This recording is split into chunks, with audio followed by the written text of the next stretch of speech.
I never told my son-in-law that the bank foreclosing on his parents' mansion actually belongs to my holding company. To him, I was just Harrison the broke mechanic driving a rusted Ford F-150. He invited me to dinner to humiliate me to show me my place among the elite. But he did not know that the VIP guest he was waiting for was actually my subordinate. By the time dessert was served, I owned his house, his debt, and his future. Before I tell you how I destroyed their ego, let me know where you are watching from in the comments below. Hit like and subscribe if you think family respect should be earned, not bought.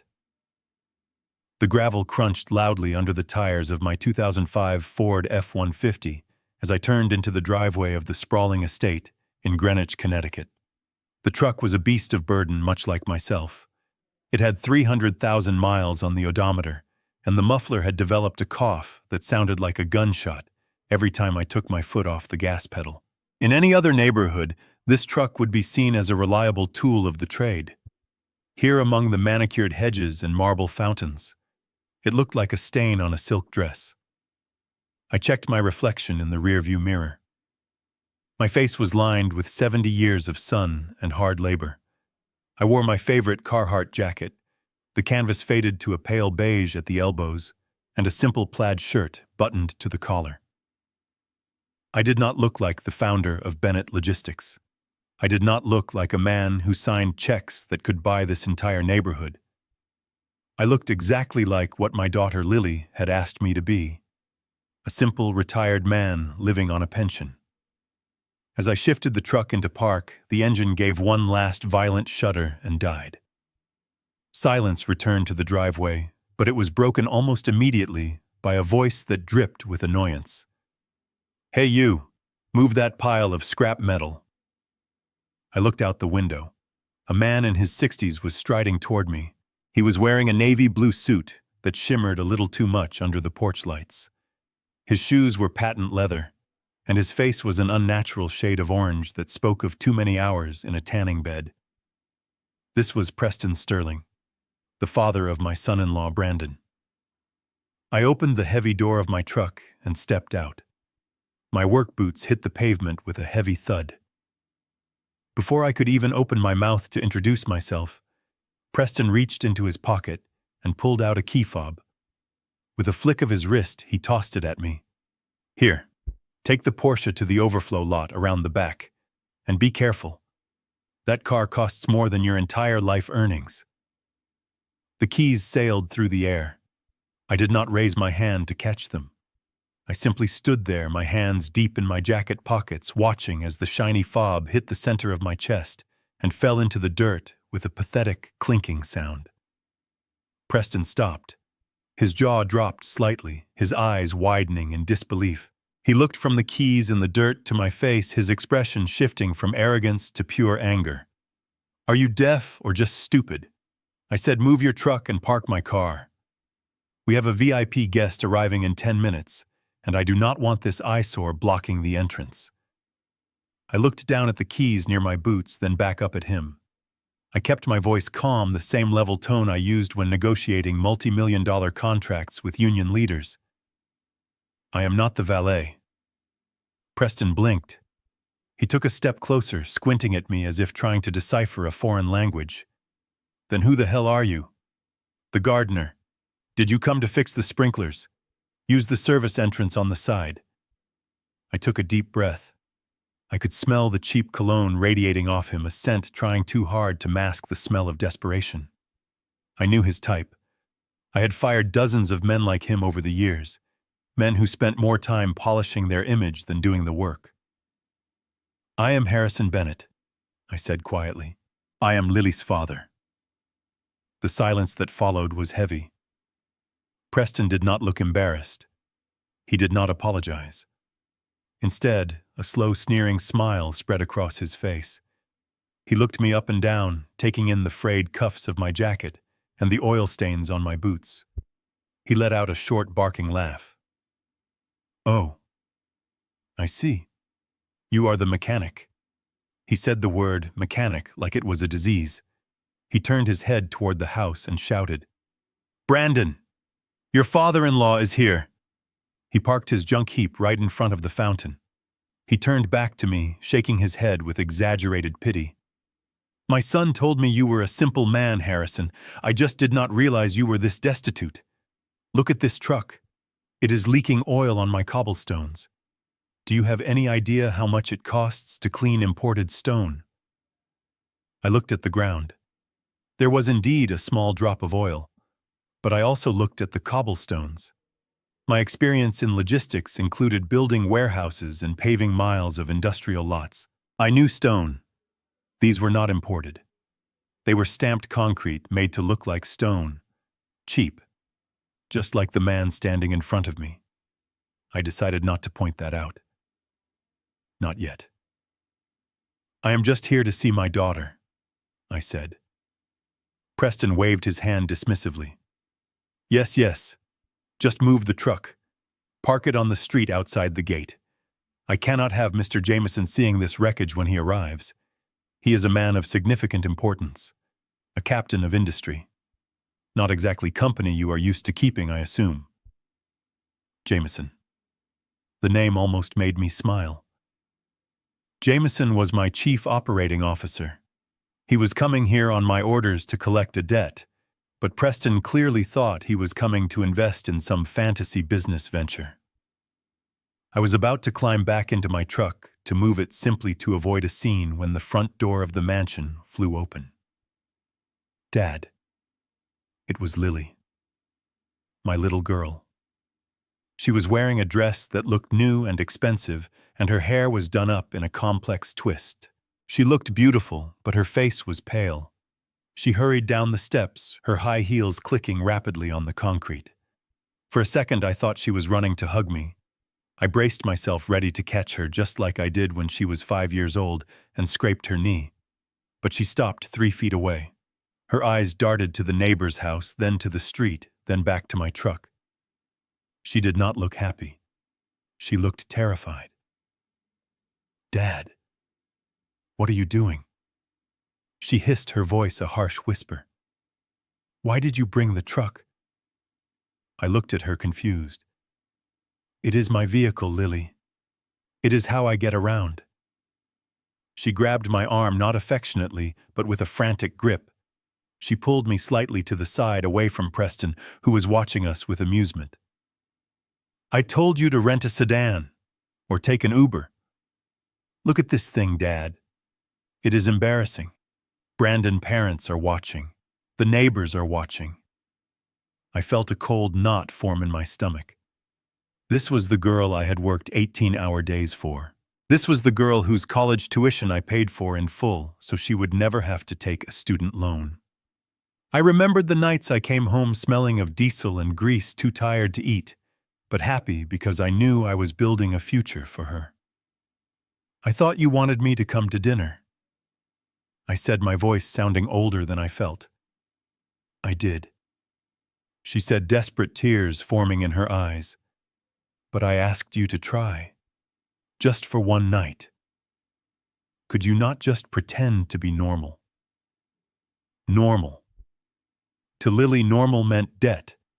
It meant leasing cars you could not afford and wearing clothes you could not wash. To me, normal was honesty. Normal was owning what you had and not pretending to be something you were not. Preston cleared his throat loudly behind us. Tick-tock, people. The VIP is 10 minutes away. Move the truck or I will have it towed. Lily looked at me pleadingly. Please, Dad, just move it. Park it down the block. And please, when we get inside, do not talk about the trucking business. Do not talk about fixing engines. Just say you are retired and living on Social Security. Please. Do it for me. I looked into her eyes.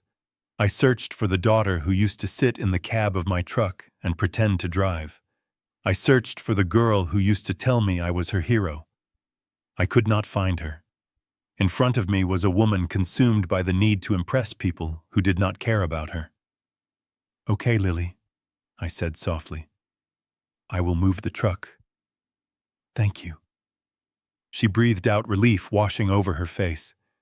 She finally leaned in and gave me a quick, stiff hug, taking care not to let her dress touch my jacket. I climbed back into the driver's seat of my Ford. The engine roared to life with a loud bang that made Preston jump. I saw him sneer and dust off his suit jacket as if the noise itself had made him dirty. As I backed out of the driveway, I looked at the mansion again. It was big. It was flashy. But I knew something they did not. I knew the foundation was cracking, literally and financially. I drove the truck down the street and parked it under the shade of a large oak tree, away from the prying eyes of the Sterlings and their imaginary VIP guests. I turned off the engine and sat there for a moment in the silence. My hands gripped the steering wheel tight. They wanted a poor, naive old man. They wanted a father who was a charity case. They wanted someone they could look down on to make themselves feel tall. I reached into the glove compartment and pulled out a small black phone.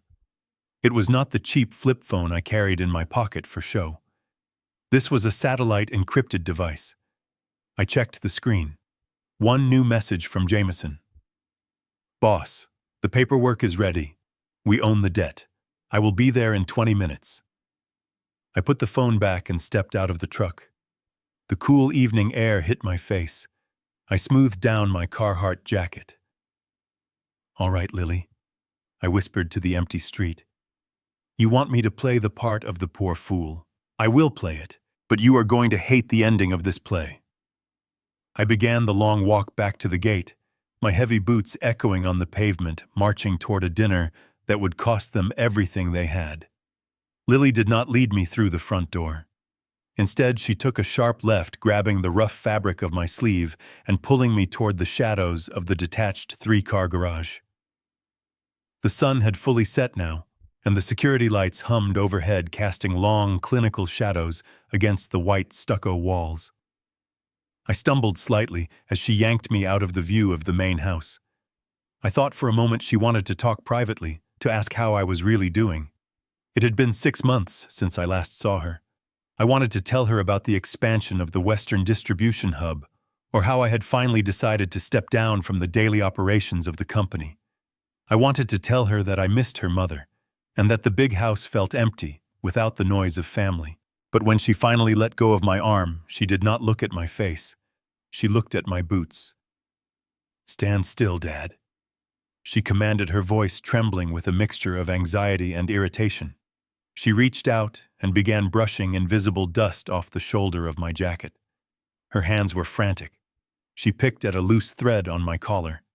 She smoothed down the front of my plaid shirt, as if she could somehow iron out the working-class reality of my appearance with her manicured fingernails. "Lily," I said softly, trying to catch her eye. "I am fine. The clothes are clean. I washed them this morning." She finally looked up, and what I saw in her eyes broke my heart more than any business failure ever could. It was shame. Pure, unadulterated shame. "It is not about being clean, Dad," she hissed, keeping her voice low so the guests inside would not hear. "It is about fitting in. You know how Brandon parents are. They are particular. They value presentation." I looked at her.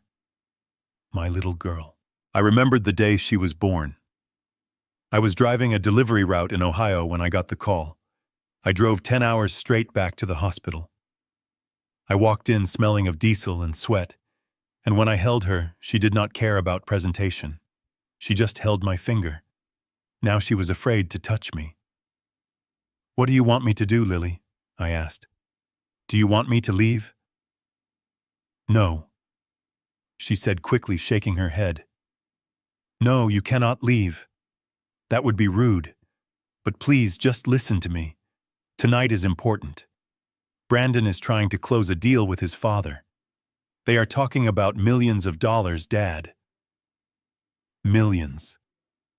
I suppressed a scoff. I knew exactly how much money Preston Sterling had because I had read his credit report 20 minutes ago. The man was drowning in debt. But Lily did not know that. She was blinded by the illusion of wealth. "So what is the plan?" I asked, my voice flat. She took a deep breath, wringing her hands together. Please just do not talk about the trucks. Do not tell stories about the diners you eat at or the tires you change. If they ask you about your career, just keep it vague." "Vague," I repeated. "Yes." She said, her eyes pleading. "Actually, maybe it is better if you just say you are retired. Tell them you live on a small, fixed income. Tell them you are on government assistance, Social Security. Maybe even say you need a little help with medical bills." I felt a coldness spread through my chest. It was a physical sensation, like ice water being poured into my veins. "You want me to tell them I am a beggar?" I asked slowly. "I want you to lower their expectations." She said, desperate now. "If they think you have nothing, they will not judge you for looking like this. They will just pity you. And pity is better than judgment, Dad. Please, just swallow your pride for 3 hours. Do it for me." I looked down at my hands. They were large hands, calloused and scarred from years of manual labor before I moved to the boardroom. These hands had repaired engines in freezing rain. These hands had gripped steering wheels for 20 hours straight to make a delivery deadline. And these hands had written the check for her college tuition. I remembered that day vividly. She had been accepted to a prestigious private university on the East Coast. The tuition was $50,000 a semester. I sat at the kitchen table with my checkbook. My wife was worried about the cost, but I told her not to worry. I wrote that check with pride. I wrote check after check for 4 years. Hundreds of thousands of dollars so she could have a degree, so she could walk in worlds I was never invited to. I never told her how hard I worked to cover those checks.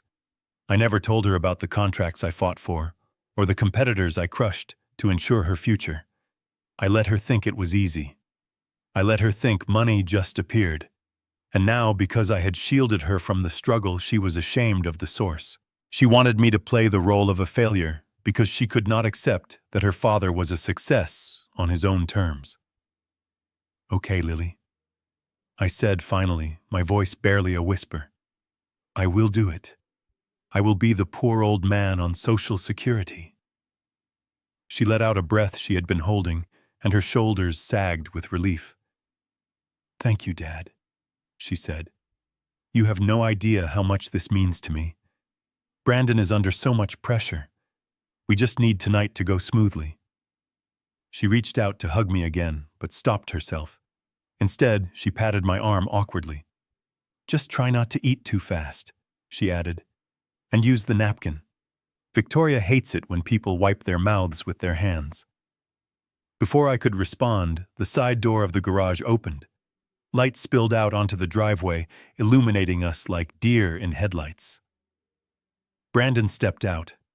My son-in-law looked every bit the part of a man trying to convince the world he was important.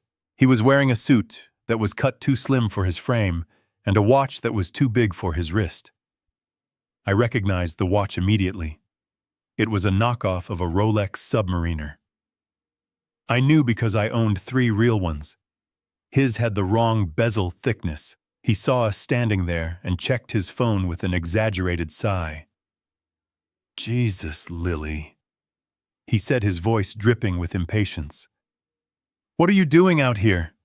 My mother is asking for the hors d'oeuvres, and the VIP guest is going to be here any minute.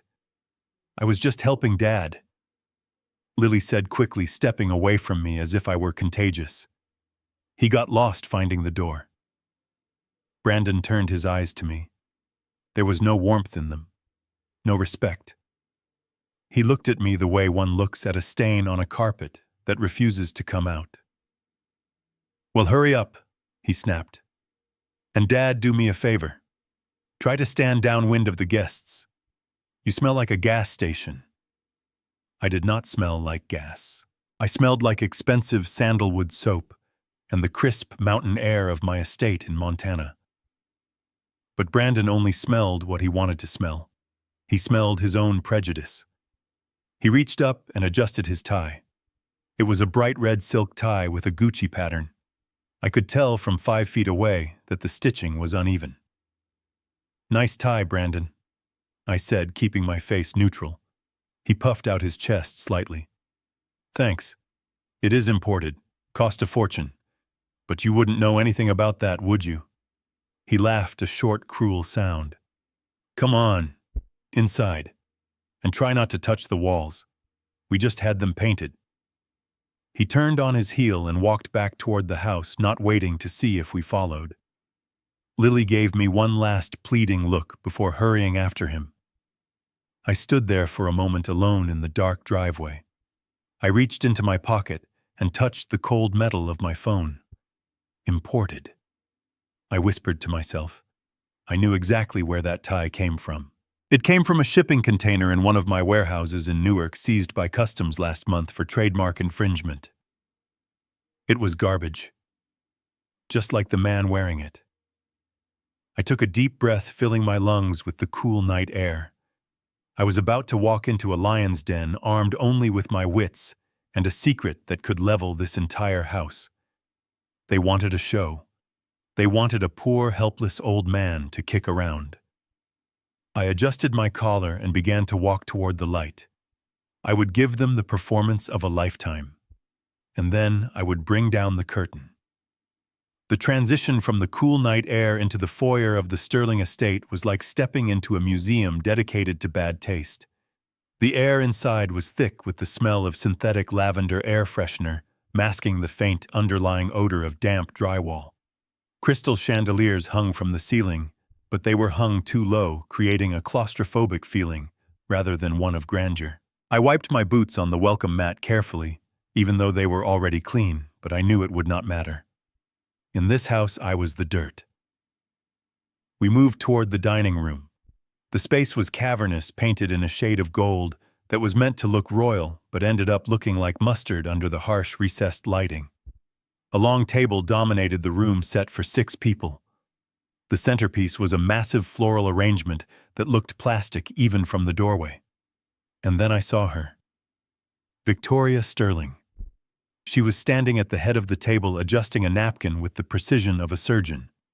She was a woman who was fighting a losing battle against age with the help of aggressive plastic surgery and layers of makeup that cracked when she smiled. She wore a dress that shimmered with sequins and enough jewelry to sink a small boat. When she saw us enter, her eyes bypassed her son and her daughter-in-law completely. They landed directly on my feet. Her smile vanished. Her lips thinned into a straight line of pure disgust. She did not say hello. She did not welcome me to her home. She simply pointed a manicured finger at my boots. Oh my God! Look at the floor! She let out a gasp that was theatrical enough to win an award. She rushed forward, stopping 5 feet away, as if afraid that the poverty radiating off me might stain her dress. Brandon, I told you to make him take those things off. We have Italian marble in here. Do you know how porous marble is? If he tracks oil or mud in here, it will never come out. I looked down at the floor. It was not Italian marble. It was high-gloss ceramic tile printed with a marble pattern. I had transported tons of this material for budget hotel renovations. It was durable, cheap, and about as porous as a plastic cup. But I said nothing. I just stood there letting her perform her outrage. Mom, he wiped his feet. Lily said, her voice small and trembling. It is fine. It is not fine. Victoria snapped, her eyes blazing. She turned her head toward the kitchen door and screamed. Maria! Maria, get in here right now! A small, nervous woman in a maid uniform hurried out of the kitchen, wiping her hands on her apron. She looked tired. I recognized the look of an employee who was overworked and underpaid. Yes, Mrs. Sterling, Maria said, keeping her head bowed. Victoria pointed at the chair in the far corner of the table, the one furthest from the head, where Preston would sit. Get the newspapers, the ones from the recycling bin. I want you to cover that chair. Every inch of it.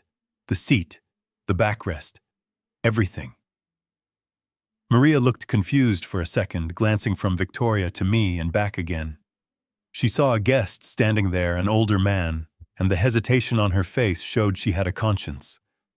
"The newspapers, Mom. For the chair." "Yes, for the chair," Victoria hissed. "Do you think I am going to let him sit on my imported leather with those work clothes? That is custom furniture, Maria. It is handcrafted in Milan. I will not have it ruined by grease and grime." I felt my blood pressure rise, but I kept my face impassive. I looked at the chair she was protecting so fiercely. It was a high-backed dining chair with dark wood legs and a creamy beige upholstery. It certainly looked expensive to the untrained eye. As Maria scurried away to fetch the trash, I walked slowly toward the chair. I reached out and ran my hand along the backrest. To the casual observer, it felt smooth and supple, but my fingers told a different story. I had spent 40 years in logistics.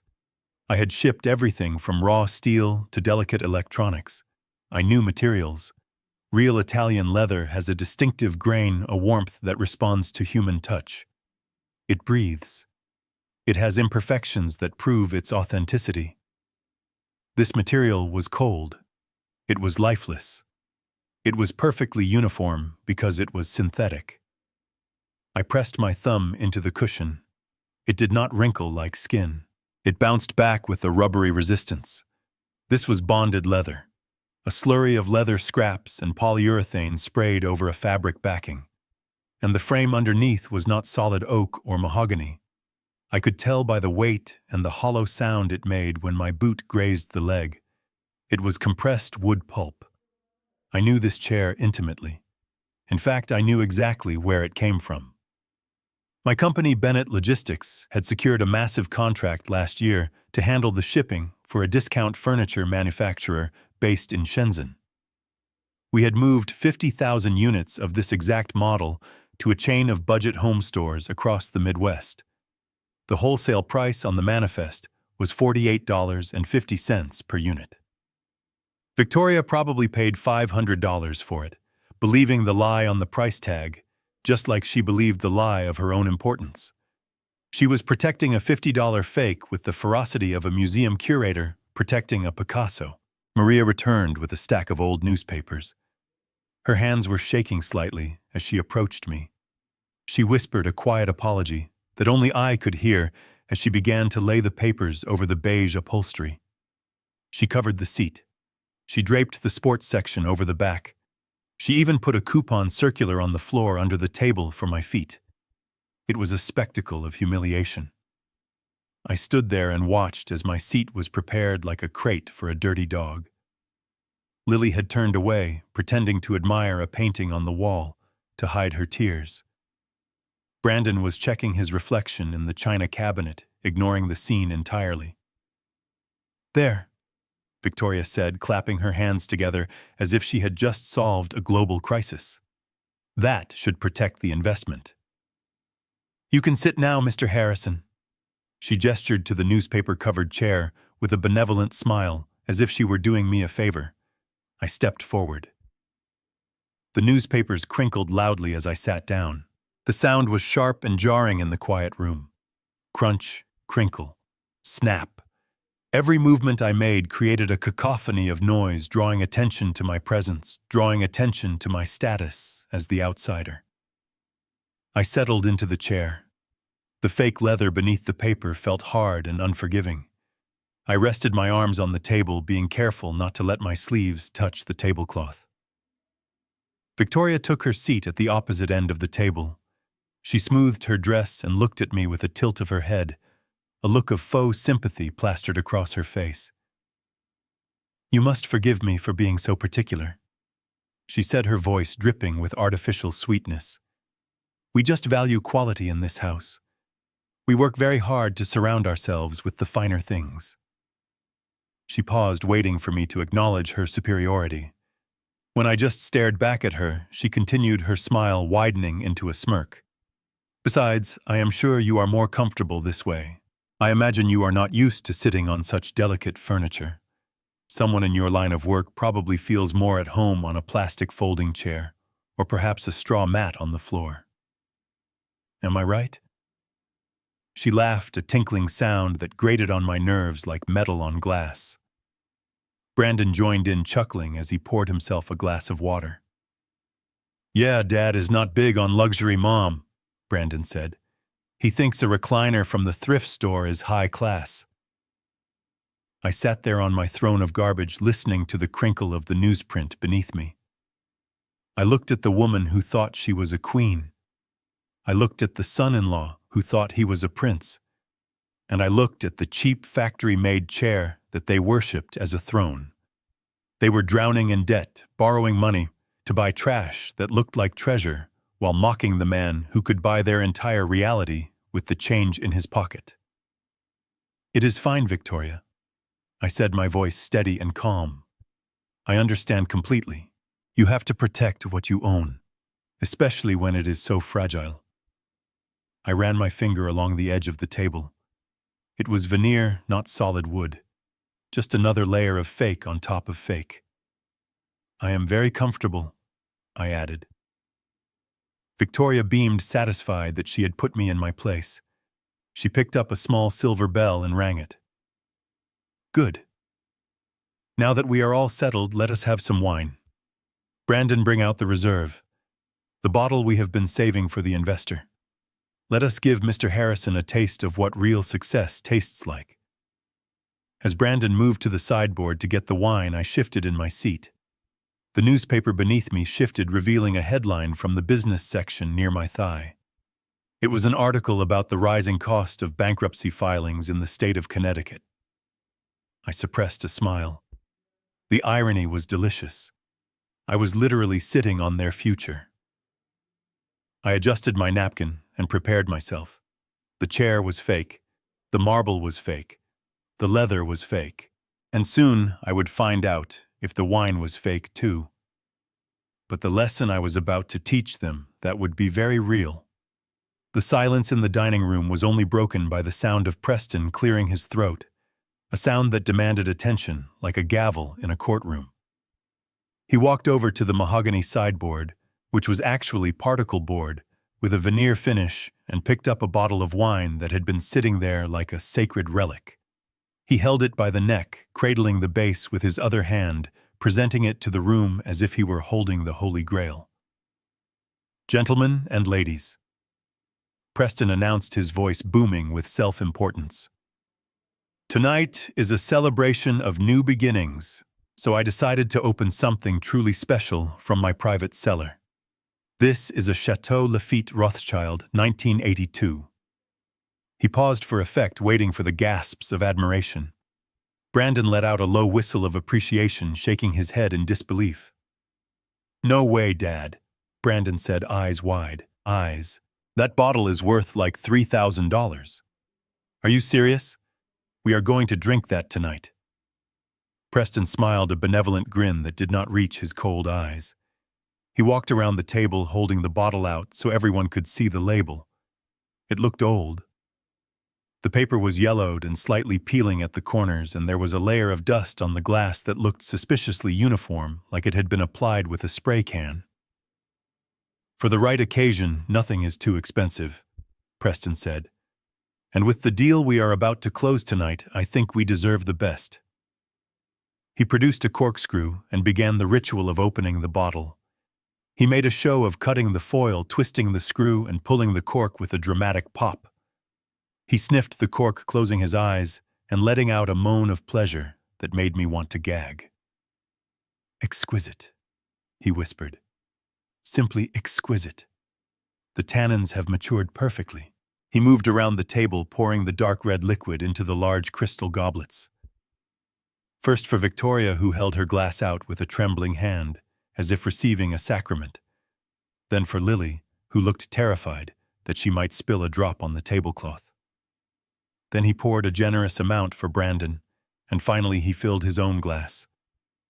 He stopped when he reached my corner of the table.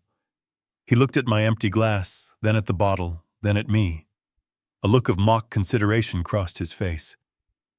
"Oh, Harrison, I almost forgot." He set the wine bottle down on the table with a heavy thud and reached for a glass pitcher of water that was sitting near the centerpiece. I know a man of your simple tastes might find a vintage like this a bit overwhelming. It is very complex, very dry. It is not like that sweet boxed wine or the cheap beer you are probably used to drinking after a shift at the garage. He poured water into my glass.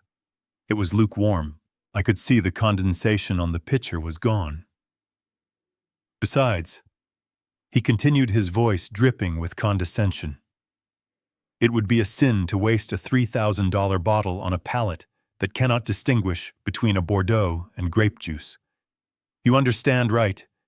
We do not want to cast pearls before swine, as the saying goes. I looked at the water in my glass. Then I looked at the ruby-red liquid in Brandon's glass, sitting just inches away from my hand. I understand perfectly, Preston, I said, keeping my voice level. I would hate to be a burden on your hospitality. Preston smirked and raised his glass for a toast. To prosperity, he said, and to those who have the vision to seize it. They all clinked glasses. The sound of crystal ringing filled the room. I lifted my water glass and took a sip. It tasted of chlorine. Tap water. He had not even bothered to filter it. As they took their first sips, murmuring their exaggerated approvals, I leaned slightly toward Brandon. Can I just see the color? I asked innocently. I have never seen a $3,000 wine before. Brandon hesitated for a second, clutching his glass like a child guarding a toy, but then he shrugged. He pushed the glass slightly toward me, his expression one of pity. Sure, Dad. Take a look. Just do not touch the rim. I do not want grease on the glass. I leaned in. I did not need to touch it. I just needed to be close enough for my olfactory senses to take over. I had spent 40 years entertaining clients in the finest restaurants in New York, Paris, and Tokyo. I had shared bottles of real Rothschild with heads of state. I knew the smell of old money. I inhaled deeply. The first thing that hit me was the smell of sulfur. A sharp chemical sting that indicates cheap mass-produced wine where preservatives are pumped in to extend shelf life. Beneath the sulfur was the cloying scent of artificial oak flavoring. Real wine gets its oak notes from aging in barrels for years. Cheap wine gets it from adding sawdust chips to the steel fermentation tanks. And then there was the fruit. It did not smell like aged currants or blackberries. It smelled like jam. Sugary, overripe jam. I glanced at the bottle on the table again. From this angle, I could see the back label. The font was slightly blurry. A high-quality printer would never leave blurry edges. And the dust on the bottle was gray, not the brownish dust of a cellar. It was vacuum cleaner dust stuck on with hairspray.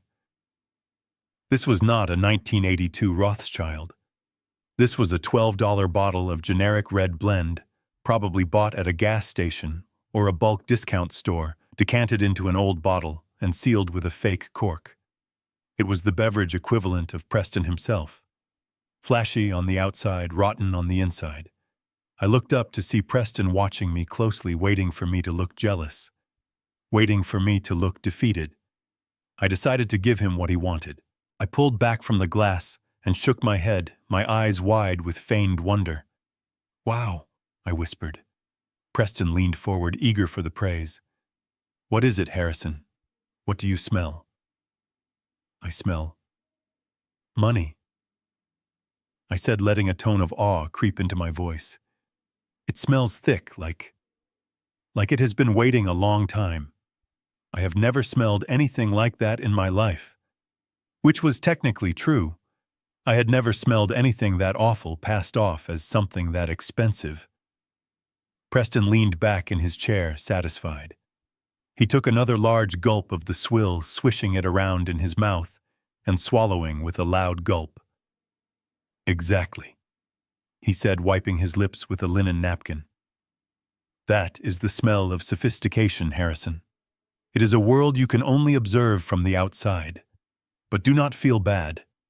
Not everyone is cut out for the finer things. Some people are meant to drive the trucks, and some people are meant to own the cargo. It is just the natural order of things. He set his glass down, and the playful mockery in his eyes suddenly vanished, replaced by a sharp, predatory glint. The theater of the wine was over. The appetizer of humiliation had been served. Now it was time for the main course. He clasped his hands together on the table and looked directly at me, ignoring Lily and Victoria. "Speaking of the natural order, Harrison, we should probably discuss why we really invited you here tonight. We are family after all, and family helps each other, especially when there is a massive opportunity on the table." I saw Brandon straighten up in his chair. This was the rehearsed part. This was the moment they had been building up to. I took another sip of my chlorine water and set the glass down carefully on the newspaper. "I am listening," I said. Preston smiled, but this time it was not a smile of vanity. It was the smile of a shark that had just smelled blood in the water. He thought he was the shark. He did not know he was swimming with a leviathan. "Good," he said, "because what I am about to propose is going to change your daughter's life. And yours too, if you are smart enough to listen." The lights in the dining room dimmed automatically, controlled by a smart home system that probably cost more than Brandon made in a year. A portable projector screen had been set up in front of the bay window, blocking the view of the garden, and suddenly the room was bathed in a harsh blue light. Brandon stood next to the screen holding a small remote control, clicking it, with the authority of a general commanding an army. But he was not a general, he was a boy playing dress-up. A logo flashed onto the screen. It was a green leaf intertwined with a $sign. The words Green Horizon Eco Resorts appeared beneath it in a font that tried too hard to look modern. Brandon cleared his throat and began to pace back and forth, his hands moving in practiced gestures that he had likely learned from watching motivational speakers on YouTube.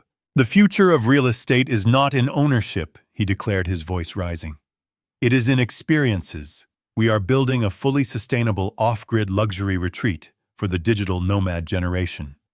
Solar power, hydroponic gardens, cryptocurrency integration for all payments. It is not just a resort, it is a revolution." I sat there in the dark, sipping my tap water and watching the slide deck. To the untrained eye, it looked impressive. There were renderings of glass pods in the forest, smiling young people holding tablets and graphs with lines that only went up. But I was not an untrained eye. I had built a logistics empire from a single truck. I knew how to read a business plan, and what I was looking at was not a business plan. It was a fantasy. I looked at the revenue model slide. It was nonsense. They projected 90% occupancy in the first month with zero marketing budget. They listed projected income based on tokenized assets that did not even exist yet. There was no line item for insurance, no line item for maintenance, no line item for regulatory compliance. It was a classic Ponzi structure wrapped in greenwashing buzzwords meant to trap investors who cared more about feeling virtuous than making a profit. Preston was nodding along vigorously, his face illuminated by the blue light of the screen. "Brilliant, son, simply brilliant," he murmured. "The synergy is undeniable." Brandon clicked to the next slide. It showed a pie chart with a large slice missing. "We have already secured 80% of the seed capital from private equity firms in Silicon Valley." Brandon lied smoothly. I knew he was lying because private equity does not invest in slide decks with typos. I had spotted 3 spelling errors already. We just need one final partner to close the round. We need someone who understands the value of land, someone who wants to leave a legacy. The room went silent. The projector hummed loudly in the quiet. Brandon turned slowly to face me. The predatory glint was back in his eyes, but he masked it with a smile that was supposed to be warm and inviting. "Dad," he said, stepping closer to the table, "we want to give you this opportunity. We know you do not have cash savings. We know things have been tight for you since you retired. But you have something else. You have equity." I put my glass down on the newspaper-covered table. I knew exactly where this was going. Equity. I repeated, playing the part of the confused old man. Yes, Brandon said, leaning in. That old cabin of yours, the one up by the lake, and the 10 acres of woods surrounding it. I felt a muscle in my jaw tighten. That cabin was not just an old building. It was where I had taken my late wife for our honeymoon 50 years ago because we could not afford a hotel. It was where I sat on the porch and watched the sunrise when the noise of the business world became too loud. And the land. The land was even more precious. For the past 2 years, I had been quietly working with the county zoning board. I had spent thousands on environmental impact studies and architectural plans. I was not going to sell it. I was going to build the Bennett Home for Children, a sanctuary for orphans and foster kids who had nowhere else to go. The land was currently valued at $2 million because of the commercial rezoning approval I had just received last week. An approval that was sitting in a safe in my office. But to Brandon and Preston, it was just a rotting shack in the woods worth a couple of $100,000 at best. We checked the tax records, Dad. Brandon continued, oblivious to the fire burning inside me. The bank appraisal for the raw land is around $200,000. That is exactly the buy-in amount for the founder tier of our project. He clicked the remote again, showing a slide with a picture of a golden key. If you sign the deed over to us as collateral, we can get a loan against the land tomorrow. We put the money into Green Horizon, and in 3 months, when we launch the token sale, we pay off the loan and you get your deed back. Plus 5% of the company. You will be rich, Dad.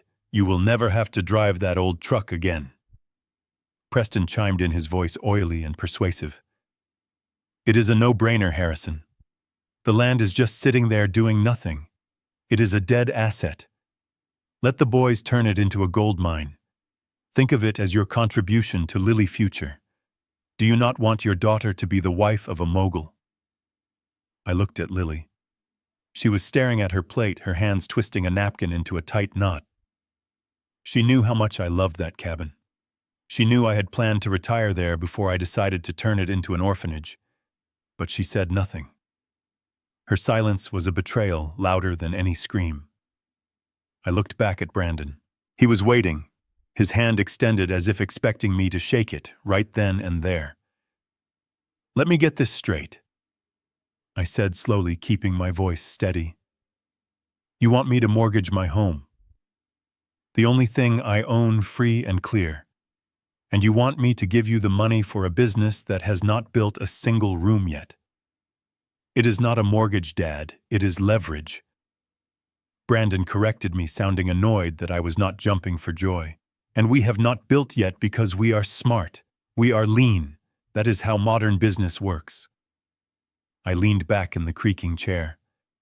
And what if it fails? I asked. The air in the room seemed to freeze. Brandon blinked as if I had just spoken in a different language. What? He asked. What if the project fails? I said louder this time. What if nobody buys the tokens? What if the zoning board denies your permits for the glass pods? What if the crypto market crashes?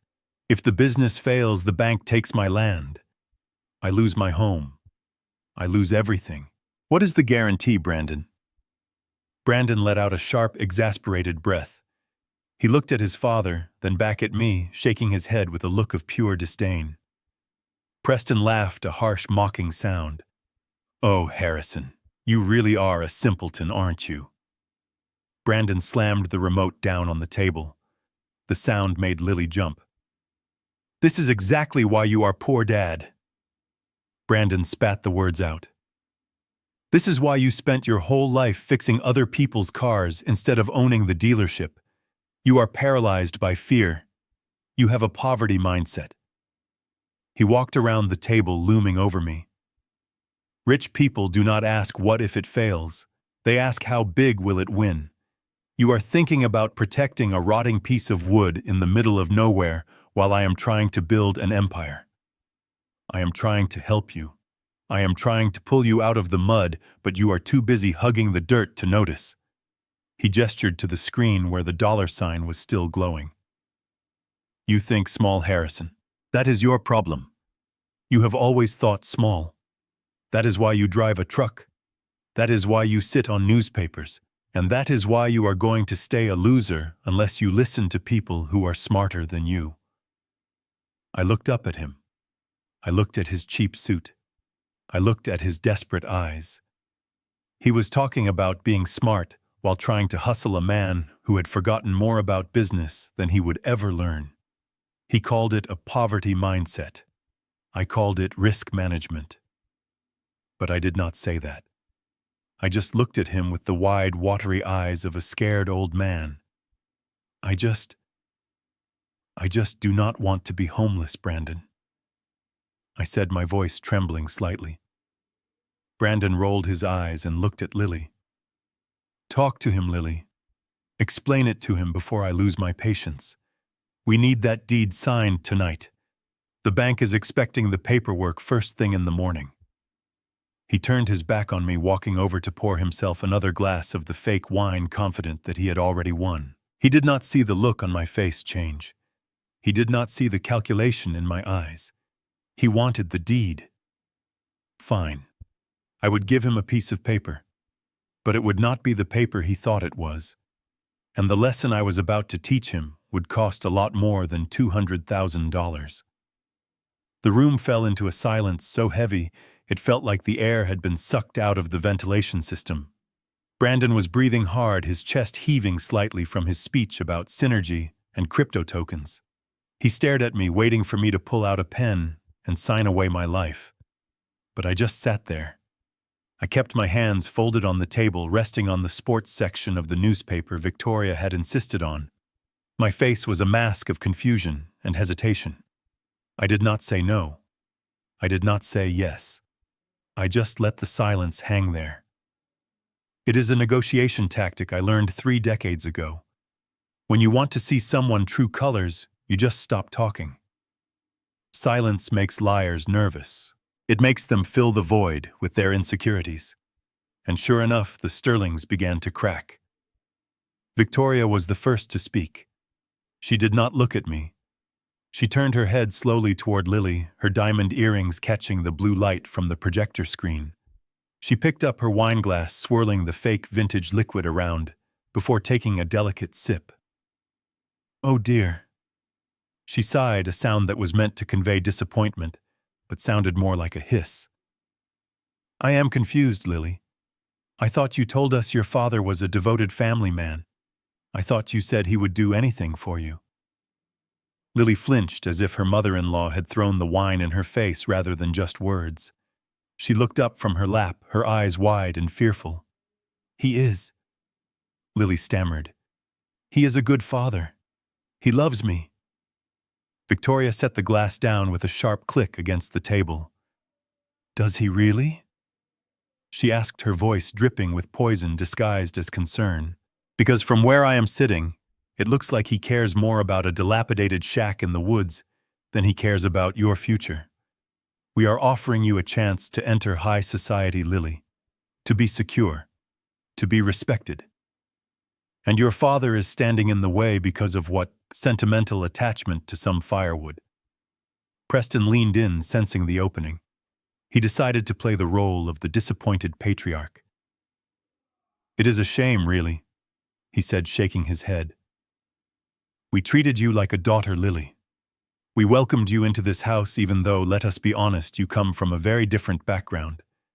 We are trying to lift you up. But maybe the apple does not fall far from the tree. Maybe you are destined to be small, just like him. I saw the color drain from Lily's face. She looked at her husband, seeking support. But Brandon just crossed his arms and looked away, pouting like a petulant child who had been denied a toy. Dad is right, Lily, Brandon muttered. If he really loved you, he would sign the paper. It is just land.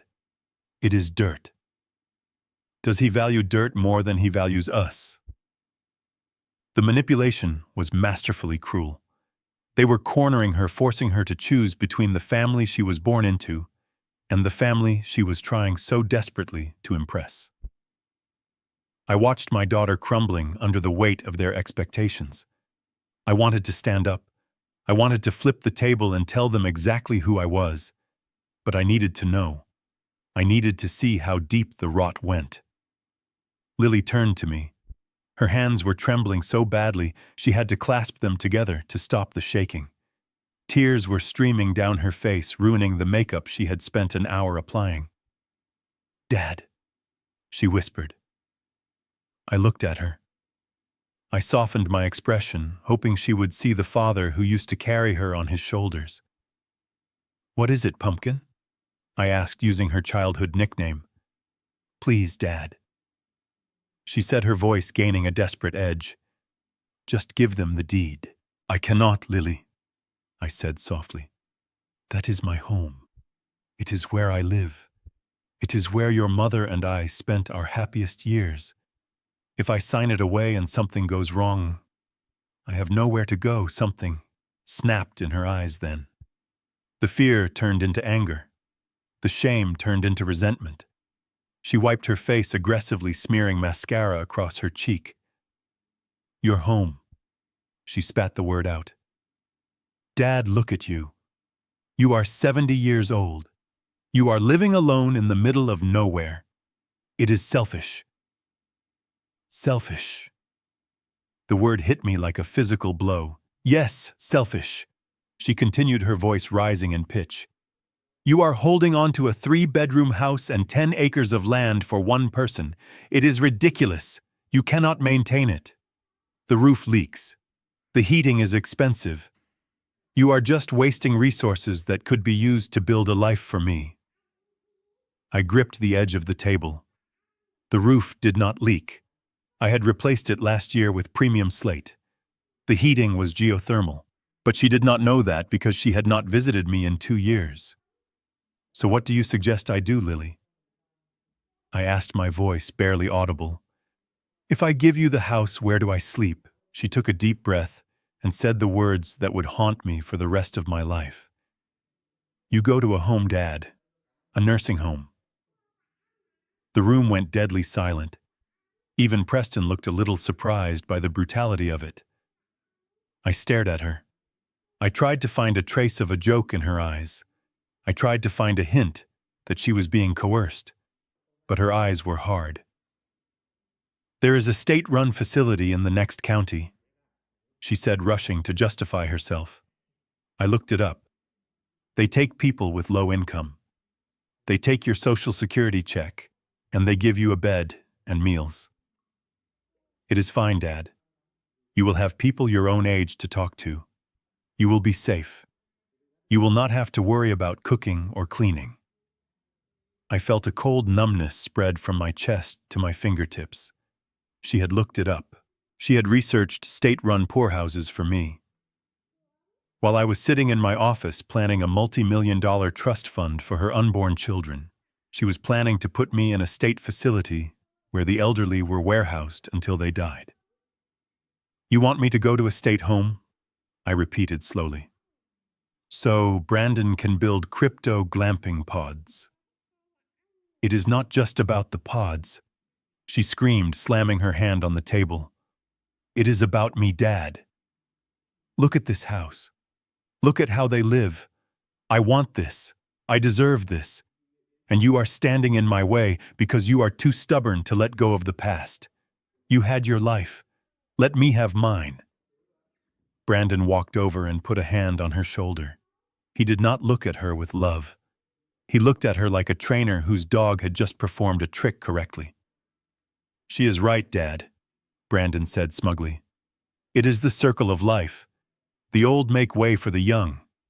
We can drive you to the facility tomorrow. We can even help you pack a bag. Just sign the papers tonight." I looked around the table.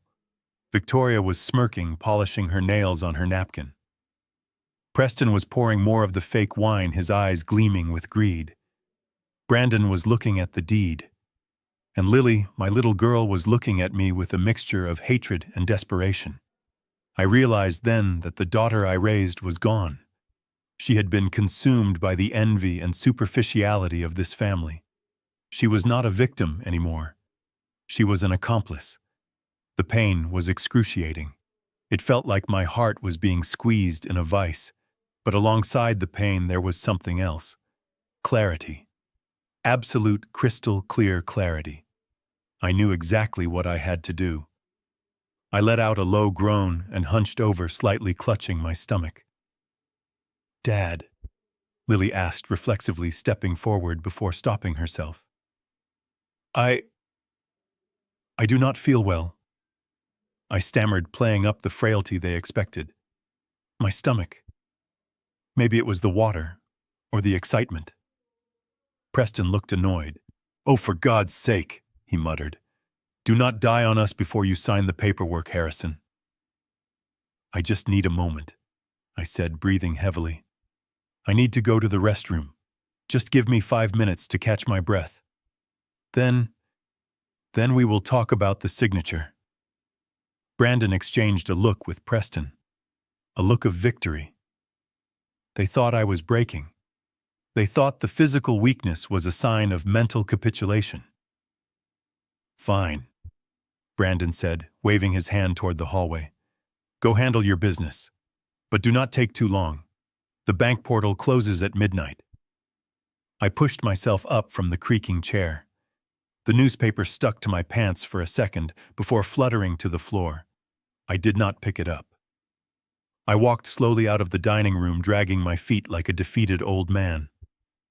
I heard Victoria whisper loudly as I left, "Make sure he washes his hands before he touches the pen." I kept walking. I passed the fake marble columns. I passed the reproduction oil paintings. I entered the hallway and closed the bathroom door behind me. I locked it. I stood in front of the mirror. I looked at the old man in the work clothes. I saw the tears welling up in his eyes. I let them fall. I cried for 30 seconds. I cried for the little girl who used to hold my hand. I cried for the memory of the family I thought I had. Then I wiped my face with the rough paper towel. I straightened my spine. The sadness evaporated, leaving only a cold, hard resolve. I reached into my pocket and pulled out the satellite phone. The screen was glowing. It was time to end this charade. It was time to show them that the old mechanic they wanted to put in a poorhouse was the one holding the keys to their destruction. I dialed the number. "Jameson," I said, my voice steady and strong. "Execute the purchase and bring the eviction notice. I am done playing." I walked out of the dining room, clutching my stomach and keeping my head down. The performance of a frail old man with a weak constitution was easy to maintain, especially when the disgust I felt for the people at that table was making me physically nauseous. I heard the heavy thud of the dining room door closing behind me, muffling the sounds of their self-congratulatory chatter. Once I was in the hallway, the act dropped instantly. I straightened my back. My steps became silent and purposeful. The hallway was lined with portraits of Preston and Victoria posing in exotic locations. Paris, Dubai, the Amalfi Coast. I paused for a split second to look at the Paris photo. The lighting was wrong. The shadows on their faces did not match the direction of the sun behind the Eiffel Tower. It was a Photoshop job. A bad one. I reached the door to the guest powder room, which was the destination I had announced. But I did not go in.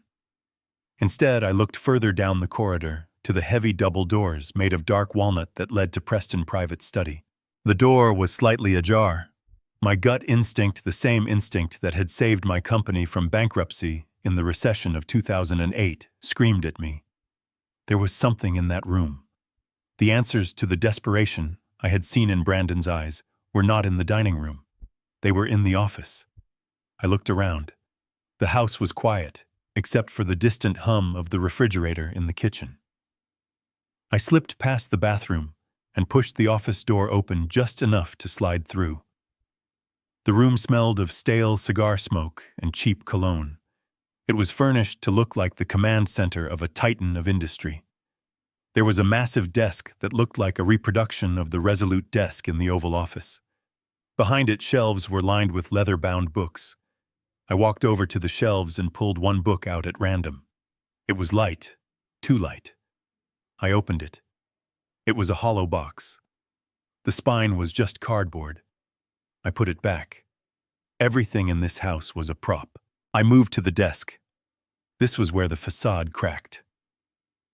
Unlike the pristine dining room, the desk was a chaotic disaster zone of paper. Piles of unopened mail were stacked like teetering towers.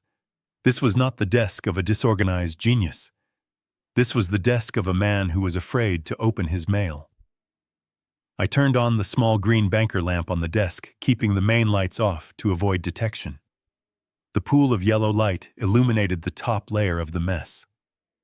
I began to sift through the papers, my hands moving with the speed and precision of a forensic accountant. The first envelope I picked up had the logo of a luxury car leasing company. It was already opened. I pulled out the letter. Notice of default and intent to repossess. I scanned the details. The Porsche Panamera that Preston had thrown me the keys to was 4 months behind on payments. The arrears totaled $9,000. They had threatened to disable the ignition remotely if payment was not received by tomorrow. So that was why he wanted me to move the car. It wasn't about the VIP guest. He was afraid a repo man would spot it on the street. I placed the letter down and picked up another. This one was from the electric company. A final disconnect notice. They owed $3,000 in unpaid utility bills. I dug deeper into the pile, moving aside a stack of glossy brochures for the Green Horizon project. Buried underneath the fantasy was the cold, hard reality. I found a thick envelope from a law firm in New York. The header read Civil Summons. I opened it. Preston Sterling was being sued by 3 different individuals for fraud. Apparently, he had sold them shares in a gold mining operation in Nevada that did not exist. The lawsuit was seeking damages of $200,000. The number made me pause. $200,000. That was exactly the amount they were trying to extract from me. They did not want my land to build a resort. They did not want to invest in crypto. They needed my money to pay off a settlement before Preston went to jail. They were going to take my life savings, my home, and throw it into a legal furnace to save their own skins. I felt a cold rage building in my chest. It was one thing to be greedy. It was another to be a predator who fed on family.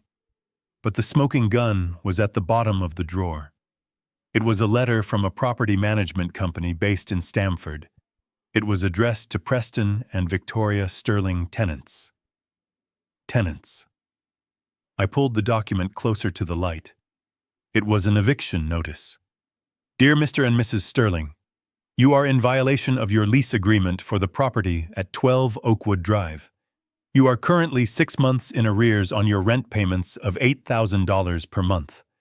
The total outstanding balance is $48,000. I did the math in my head.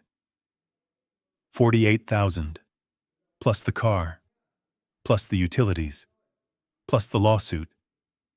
They were not just broke. They were destitute. They were living on borrowed time in a house they did not own, driving a car they did not own, drinking wine that was not real. I looked at the date on the eviction notice. They had been given 30 days to vacate. The 30 days expired tomorrow. The realization hit me with the force of a physical blow. Tonight was not just a dinner. It was a Hail Mary pass.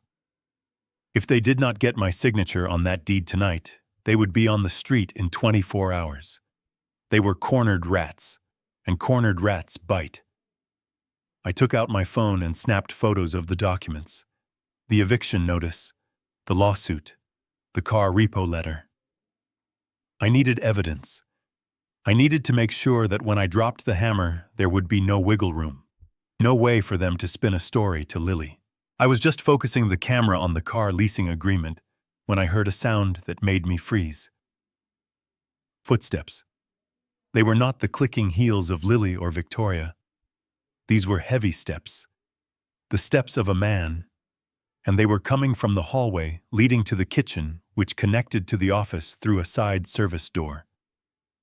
I clicked the screen of my phone off, plunging the room back into semi-darkness, save for the small pool of light from the desk lamp. I reached out and switched the lamp off. The room went pitch black. The footsteps got closer. I could hear the heavy breathing of someone who was out of shape. "I told you it would work." It was Preston's voice. He was talking to someone, probably on a phone, or maybe Brandon was with him. The old man is soft. He is already feeling guilty about the daughter. "We will get the signature tonight. Once we have the deed, we can flip the title to the loan shark by morning." I stood motionless, behind the heavy velvet curtains near the window. My heart was beating slow and steady. I was not afraid of being caught. I was afraid of killing him before I had the chance to ruin him legally. "Yeah, I know," Preston continued. "He thinks he is helping build a resort. Idiot. By the time he figures out the land is gone, we will be in Cancun." The door handle to the office jiggled. I held my breath. If he came in, he would see me, or at least sense that someone had been here. The smell of his cheap cigar smoke was now mixed with the adrenaline radiating off me. The handle turned. The door opened a crack, letting a slice of light from the hallway cut across the carpet. "Honey, where is the other bottle of wine?" It was Victoria calling from the dining room. Preston paused. He let go of the door handle. "I am coming," he shouted back. "I am just getting the cigars." He did not enter the room. He turned and walked back down the hall, his footsteps fading away. I let out a silent breath. Cancun. He thought he was going to Cancun. I stepped out from behind the curtain. I looked at the mess on the desk one last time. I slipped out of the office and back into the main hallway. I checked my watch. I had been gone 4 minutes. I walked toward the bathroom, not to hide, but to wash the invisible dirt of this house off my hands. As I looked in the mirror, I did not see a victim. I saw the executioner. I reached for my phone again. It was time to make the call that would turn their Cancun dream into a nightmare. I stood in the shadow of the doorframe, my back pressed against the cold plaster of the wall. The hallway was dark, but the light from underneath the swinging kitchen door cut a sharp yellow line across the floorboards. Inside the kitchen, the air of sophistication had completely evaporated. The polite murmurs of a dinner party were replaced by the rough, unguarded voices of 2 men who thought they had already gotten away with murder. I could hear the sound of a refrigerator door opening and the hiss of a beer can being cracked open. It was a cheap sound, the sound of victory for small men. "I cannot believe he actually bought the stomach ache act," Preston said. His voice was no longer the cultured baritone he used at the table.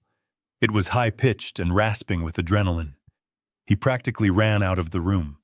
He is probably in there right now hyperventilating about his retirement plan.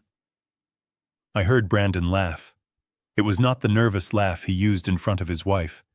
It was a cruel, mocking sound that made my skin crawl. "He is pathetic, Dad," Brandon said. "Did you see his hands shaking? He is terrified of being homeless. The thought of sleeping in a shelter has him ready to sign anything. We could have asked for his truck too, and he would have given it to us just to keep a roof over his head." I tightened my grip on the doorframe. My knuckles turned white. They were celebrating my fear. They were toasting to the destruction of an old man's dignity. "So what is the timeline?" Brandon asked. "The bank portal really does close at midnight, right?" Preston scoffed. The sound of glass clinking against granite followed. "Forget the bank portal, you idiot. There is no bank portal. We are not putting that land into the Green Horizon project. That project is a ghost ship. It is sinking. We need liquid cash, Brandon. We need untraceable funds." I leaned closer, my ear almost touching the wood. This was it. The pivot. "As soon as the ink is dry on that deed," Preston continued, his voice dropping to a conspiratorial whisper, "we call Alvarez. He has a buyer in Queens who pays cash for distressed assets. No questions asked. We sell the land tonight." I held my breath. Alvarez.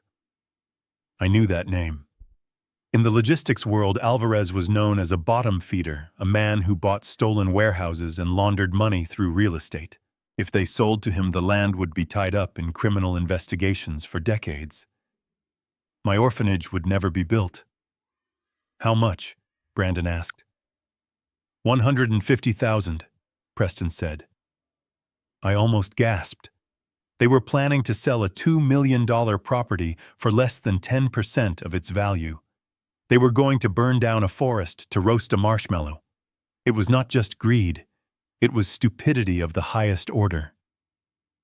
150. Brandon repeated, sounding disappointed. That is it.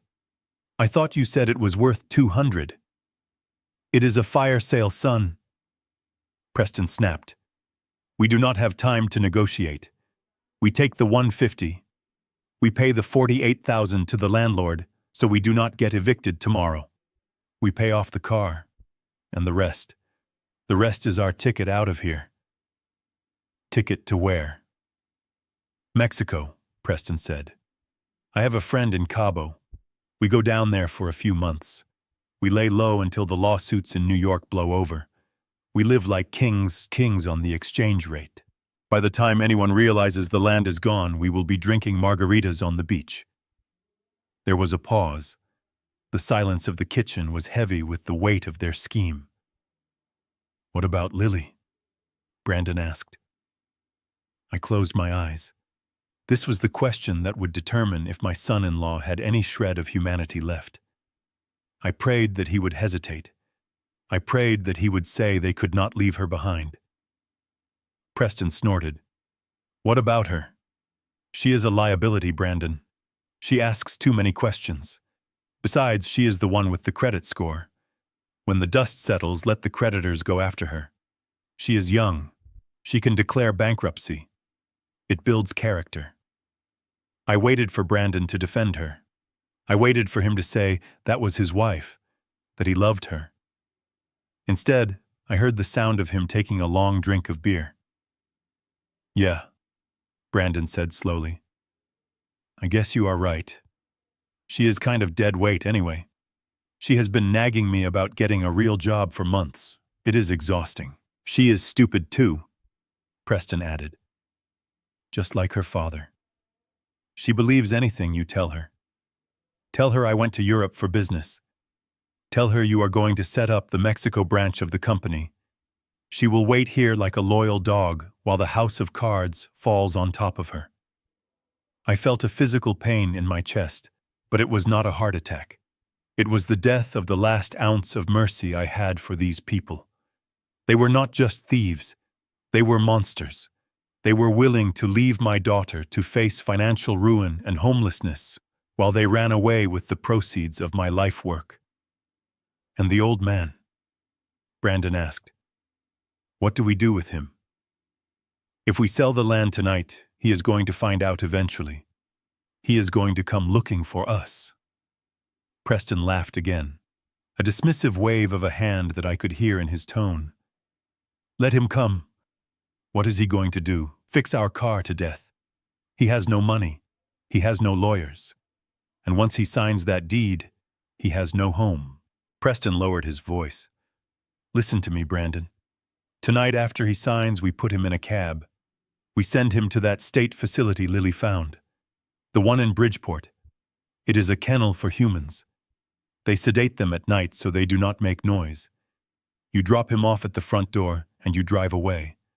By the time he wakes up and realizes what happened, we will be crossing the border. Bridgeport. I knew that facility. It was under investigation for elder abuse. It was a place where people went to die alone and in pain. That was their plan for me. Sedation and abandonment. Perfect, Brandon said. The old man is finally going to be useful for something. He is going to fund our vacation. I reached into my pocket.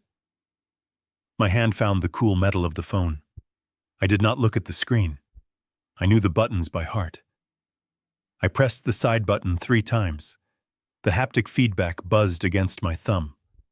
Recording saved. I had it all. The confession.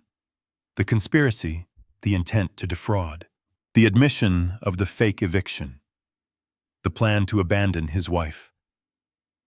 I stood there in the dark, and I felt a strange transformation taking place.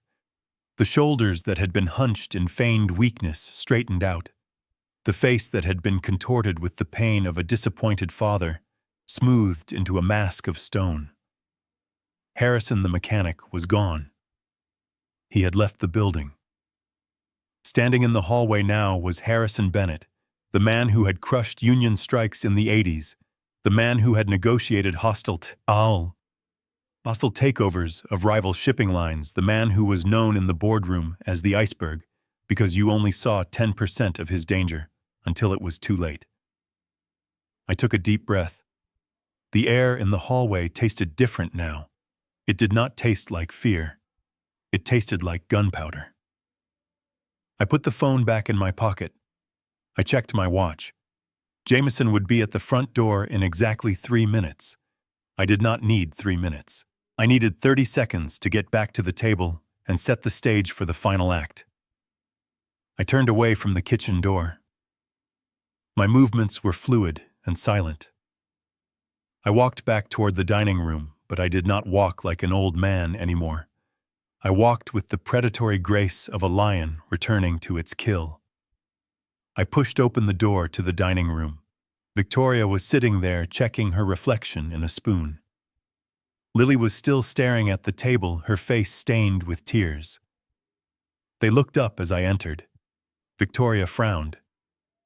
"Well, it is about time," she snapped. "We were about to send a search party. Did you wash your hands?" I looked at her. I looked right through the layers of makeup and the insecurity. "Yes," I said, my voice dropping an octave, resonant and commanding. "I washed them. I washed away everything." I walked to the table. I did not sit in the newspaper-covered chair. I stood at the head of the table, directly opposite the empty chair where Preston usually sat. I placed my hands on the table. "Where are the boys?" I asked. "They are coming," Victoria said, looking at me with a sudden flicker of unease. "Why are you standing there?" "Sit down, Harrison. You are making me nervous." "I am not sitting down, Victoria," I said. Just then the kitchen door swung open. Preston and Brandon walked in. They were grinning. They looked like two vultures who had just spotted a carcass. Harrison," Preston boomed, spreading his arms wide. "Feeling better, I hope? Ready to make the best decision of your life?" Brandon hurried to his seat, picking up the pen and the deed. "Here, Dad," Brandon said, shoving the papers toward me. "Just sign right here on the line. I marked it with an X for you." I looked at the X. It was the spot where they thought my life would end. I reached out and took the pen. It was a cheap ballpoint with a bank logo on it. I held it in my hand, feeling the weight of it. Preston leaned in, his eyes hungry. Brandon held his breath. Lily looked away, unable to watch. I looked at Preston. I smiled. It was not a nice smile. "You know, Preston," I said softly, "you were right about one thing." "What is that, Harrison?" he asked. "I do not belong in this chair." And with a sudden violent motion, I drove the pen down. Not onto the paper, but into the solid wood of the table, right through the deed. The plastic casing shattered. The metal tip buried itself half an inch deep into the veneer. The sound was like a gunshot. Victoria screamed. Preston jumped back, knocking his wine glass over. The fake red wine spilled across the table like blood. I looked at them, my eyes burning with a cold blue fire. "Because I am not the victim in this story," I said. The doorbell rang. Long, loud, final. I looked at the door. "I am the landlord, and your lease has just expired." I locked the bathroom door, and the heavy click of the deadbolt sounded like the loading of a chamber. For a moment, I just stood there, leaning against the cool wood of the door, breathing in the silence. The bathroom was opulent, filled with the scent of expensive potpourri, and decorated with gold-plated fixtures that were probably just polished brass. It was a cage of vanity, and I was the tiger pacing inside. My hand went to my pocket and retrieved the satellite phone. It was heavy in my palm, a solid block of military-grade encryption and titanium. This device was not designed for scrolling through social media or taking selfies. It was designed to move mountains. It was designed to command fleets of ships and redirect supply chains across continents. And tonight, it was going to be used to crush a mosquito. I pressed the speed dial for number 1. There was no ringing tone, just a sharp, secure digital handshake, followed immediately by a voice that was as familiar to me as my own. Charles here. Secure line active. Good evening, Mr. Chairman. Charles was my chief financial officer. He had been with me for 30 years. He was a man who slept 4 hours a night and could read a balance sheet like a symphony conductor reads a score. He did not ask why I was calling at 8 in the evening on a Sunday. He knew that if I was calling on this line, the world was either ending or about to change for someone. Charles. I said, my voice low and devoid of the trembling weakness I had feigned at the dinner table. I need you to access the acquisition portal. I have a target. I am ready, sir. Charles replied instantly, the sound of a keyboard clacking furiously in the background. Give me the coordinates. I need you to look up a property in Greenwich, Connecticut. The address is 12 Oakwood Drive. The current tenants are Preston and Victoria Sterling. There was a brief pause, the silence filled only by the hum of the ventilation fan in the ceiling. I have it, sir. Charles said, his voice professional and detached. It is a residential estate. The property is currently held by a holding company called Greenwich Heights LLC, but the financials look terrible. The property is in pre-foreclosure. The tenants are 6 months behind on rent, and there are multiple liens against the title for unpaid contractor work. I looked at myself in the mirror. The old man in the plaid shirt stared back, but the eyes were sharp. I know, I said. Who holds the debt, Charles? 1 moment, Charles murmured. It looks like the primary mortgage is held by First National, but they have bundled it into a distressed assets at package. They are trying to offload it. The risk rating is D-. Honestly, sir, nobody would touch this with a 10-foot pole. It is a toxic asset. Buy it, I commanded. The typing stopped. Sir. Charles asked, his voice betraying a hint of surprise. You want to buy the debt. It is a guaranteed loss. The tenants have no liquidity. Their credit scores are sub 500.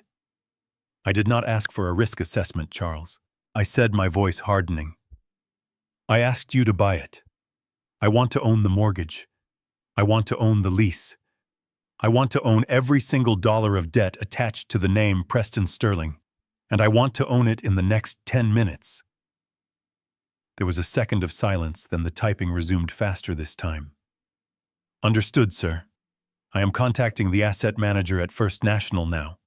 Given the toxicity of the loan, they will likely be eager to sell. I can probably get it for 60 cents on the dollar. Do not negotiate, I snapped. Pay full price if you have to. Just get the title transfer done now. Offer them a cash settlement with immediate wire transfer. Make them an offer they cannot refuse because they are too busy counting the money. Yes, sir. Initiating transfer now. Authorization code Delta 9. Amount is $1.2 million, covering the mortgage arrears and the buyout of the lease contract. I watched the second hand on my watch tick by. $1,200,000. To Preston Sterling, that amount was a fantasy, a dream he would chase by scamming his own family. To me, it was the cost of a lesson. It was the price of admission to the show I was about to direct. The typing on the other end stopped. We are in the system, sir, Charles said. The bank has accepted the offer. They are practically throwing the paperwork at us. The digital title is transferring to Bennett Holdings as we speak. Good, I said. Now one more thing. I sent you a photo of a car leasing agreement earlier. A Porsche Panamera. I see it, Charles said. Buy that note too. And the credit card debt. I want you to sweep the floor, Charles. If he owes money to a hot dog stand, I want to be the one selling the mustard. Done, Charles said. Sir, if I may ask, what is the strategy here? Is this a hostile takeover? I looked at the gold-plated faucet. I imagined Preston's face when the house of cards collapsed. No, Charles, I said. It is an eviction. Oh, I understand, Charles said. The transfer is complete. You are now the legal owner of the debt and the property. I will email the confirmation to your secure folder. Do you need legal representation on site? Yes, I said. Call Jameson. Tell him to meet me at the front door in 15 minutes. Tell him to bring the paperwork and 2 witnesses, and tell him to wear his best suit. Consider it done, Mr. Chairman. Anything else? No. That is all. Go to sleep, Charles. I ended the call. The silence rushed back into the room, but it felt different now. It was no longer the silence of a victim hiding in a bathroom. It was the silence of a predator waiting in the tall grass. I put the phone back into my pocket. I gripped the edge of the sink with both hands and leaned in close to the mirror. I studied my face. The wrinkles were still there. The gray hair was still there. The oil stains on my shirt were still there. But the fear was gone. I turned on the faucet. The water rushed out clear and cold. I splashed it onto my face, scrubbing away the salt of the tears I had shed for my daughter. I washed away the hesitation. I washed away the mercy. I grabbed a plush hand towel and dried my face. I adjusted the collar of my flannel shirt. I buttoned the top button that had come undone. I smoothed down my hair. I looked at the door.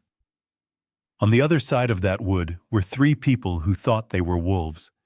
They were sitting around a table drinking fake wine, plotting how to consume a sheep.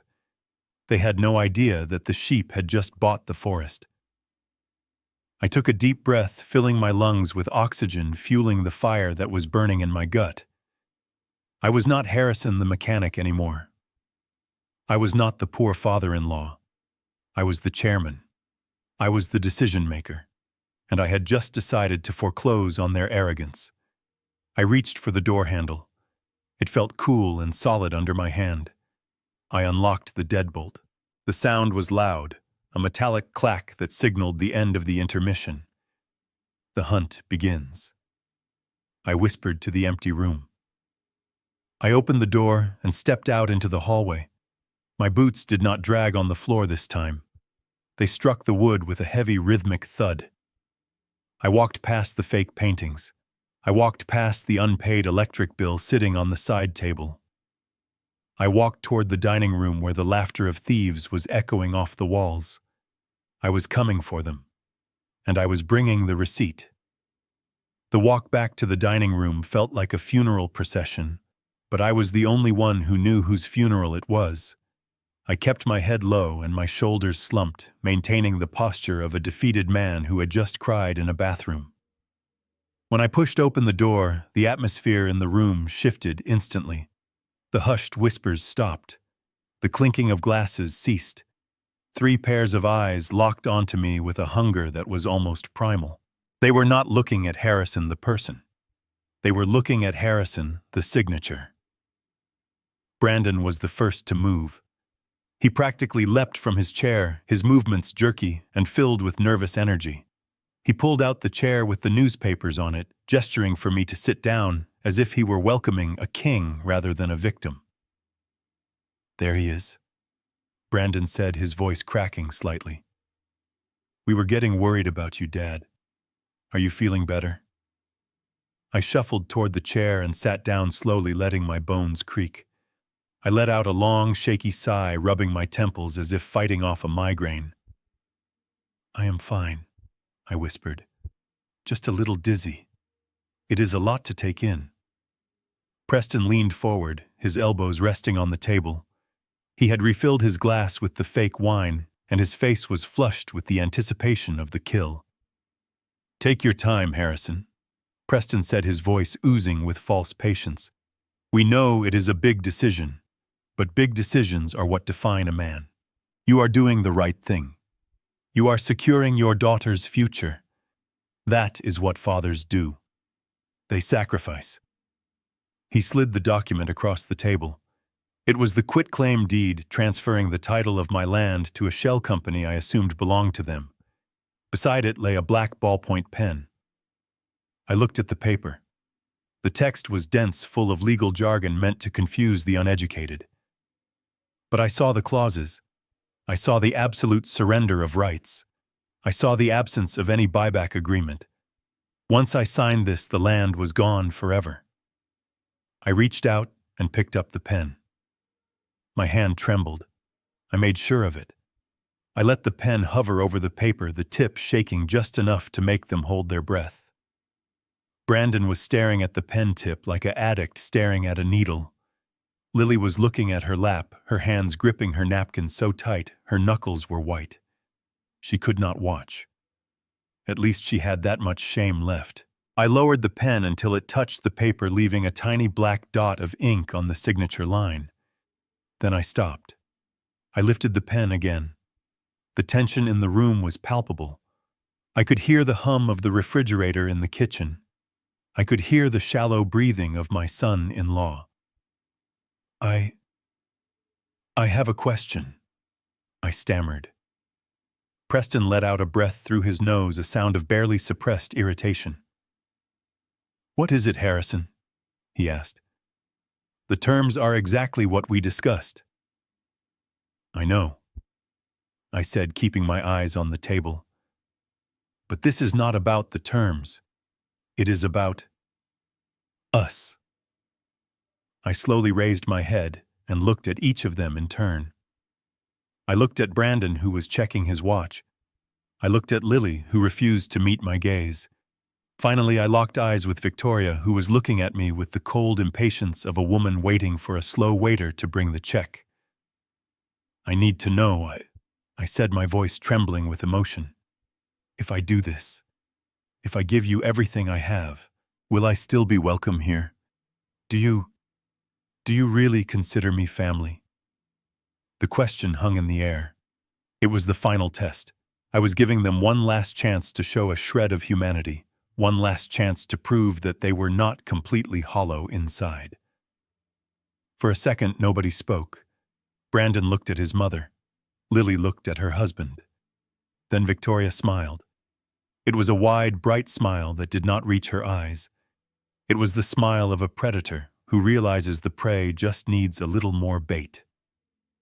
Oh, Harrison, she cooed, leaning back and spreading her hands wide. How can you even ask that? Of course you are family. You are the grandfather of our future grandchildren. You are the patriarch of the Bennett side. She reached out and patted my hand, the one resting on the dirty newspaper. Her skin was cold. This house is your house.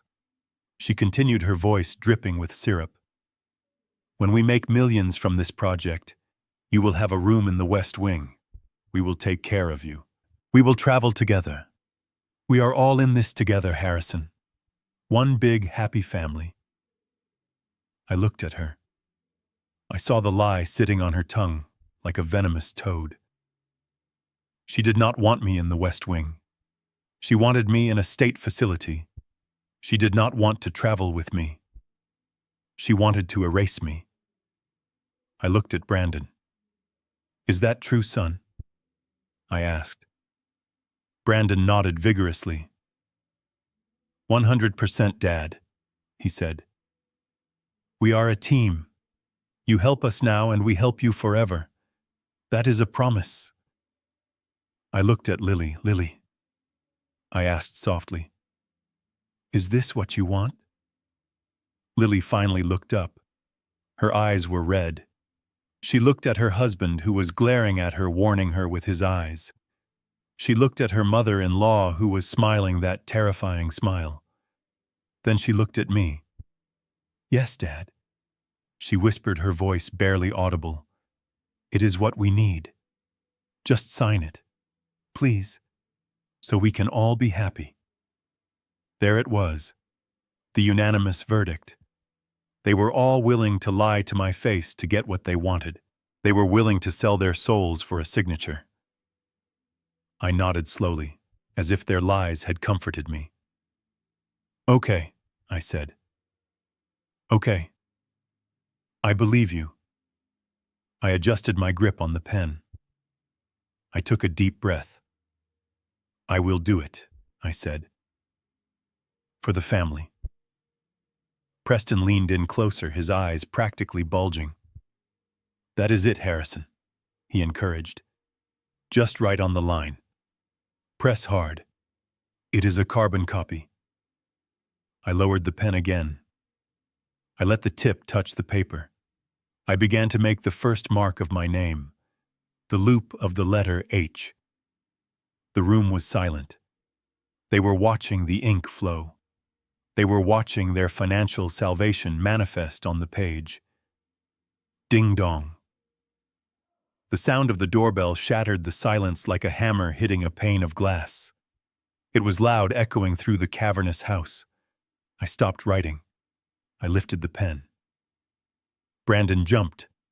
Preston slammed his hand on the table. Damn it! Preston cursed. Who is that? I told the staff not to disturb us. Victoria looked at the door, alarmed. Is it the VIP? She asked. Is Mr. Jameson here already? Preston checked his watch. He is not supposed to be here for another 20 minutes. And he would not ring the bell, he would call. Brandon stood up. I will get it, he said. I will tell them to go away. Dad, just keep signing. Do not stop. I sat back in my chair. I lowered the pen to the table, but I did not let go of it. I looked at the front door, which was visible through the archway of the dining room. Wait, I said, my voice suddenly clear. No tremor, no stutter. They all looked at me, surprised by the change in my tone. I think you should answer it, I said. Why? Brandon asked, impatient. It is probably just a delivery. I looked him dead in the eye. The mask of the feeble old man was slipping, and underneath the steel of the CEO was beginning to show. Because, I said calmly, I have a feeling it is not a delivery. I think it is the end of the show. Preston narrowed his eyes. What are you talking about, Harrison? What show? I gestured to the door with the pen. The one where you pretend to be rich, and I pretend to be stupid. The doorbell rang again. Longer this time. More insistent. Brandon looked confused. He looked from me to his father. Go answer it, Brandon, I commanded. My voice was not loud, but it carried the weight of authority that made 2,000 employees jump when I spoke. Brandon hesitated. The authority in my voice confused him. It scared him. He walked slowly to the door. He reached for the handle. I turned my chair slightly so I could see the entrance. I saw Brandon open the heavy wooden door. Standing there, framed by the porch lights, was Jameson. He was wearing a 3-piece charcoal suit that cost more than Brandon's car. Flanking him were 2 men carrying briefcases, and behind them, parked in the driveway where my old truck had been, was a black town car with a driver waiting. Jameson did not look at Brandon. He looked past him directly at me. Brandon stammered. Can I help you? Jameson stepped into the foyer, pushing past Brandon as if he were a doorman. I am here to see the owner of the property, Jameson said, his voice projecting into the dining room. Preston stood up, puffing out his chest, trying to regain control. I am the owner, he announced, walking toward the foyer. I am Preston Sterling, and you are interrupting a private family dinner. Jameson stopped. He looked at Preston with a look of mild amusement. No, Jameson said. You are the tenant, and according to the paperwork I just processed, you are the former tenant. Preston froze. What? He asked. Jameson turned his gaze to me. He walked right past Preston, ignoring him completely. He walked into the dining room and stopped in front of my table. He placed a leather folder on the table right on top of the deed I was supposed to sign. "Good evening, Mr. Chairman," Jameson said, bowing his head slightly. "The transaction is complete. You now own the debt, you own the lease, and you own the car in the driveway." The room went dead silent. I stood up. I did not struggle. I did not use the table for support. I stood up straight, my full 6-foot frame casting a shadow over the table. I picked up the cheap pen Brandon had given me. I looked at it for a moment, then I snapped it in half and dropped the pieces onto the plate of untouched food. "Thank you, Jameson," I said. I looked at Preston, who was standing in the hallway, his mouth opening and closing like a fish out of water. I looked at Victoria, whose face had gone pale beneath the makeup. "I think it is time we had a real conversation," I said, "about who exactly is sitting in the poor seat." Preston moved toward the front door with a speed that defied his age and his weight. He smoothed down the lapels of his suit jacket and checked his reflection in the hallway mirror for one split second. He was terrified, but he was also desperate, and desperation wears a very convincing mask.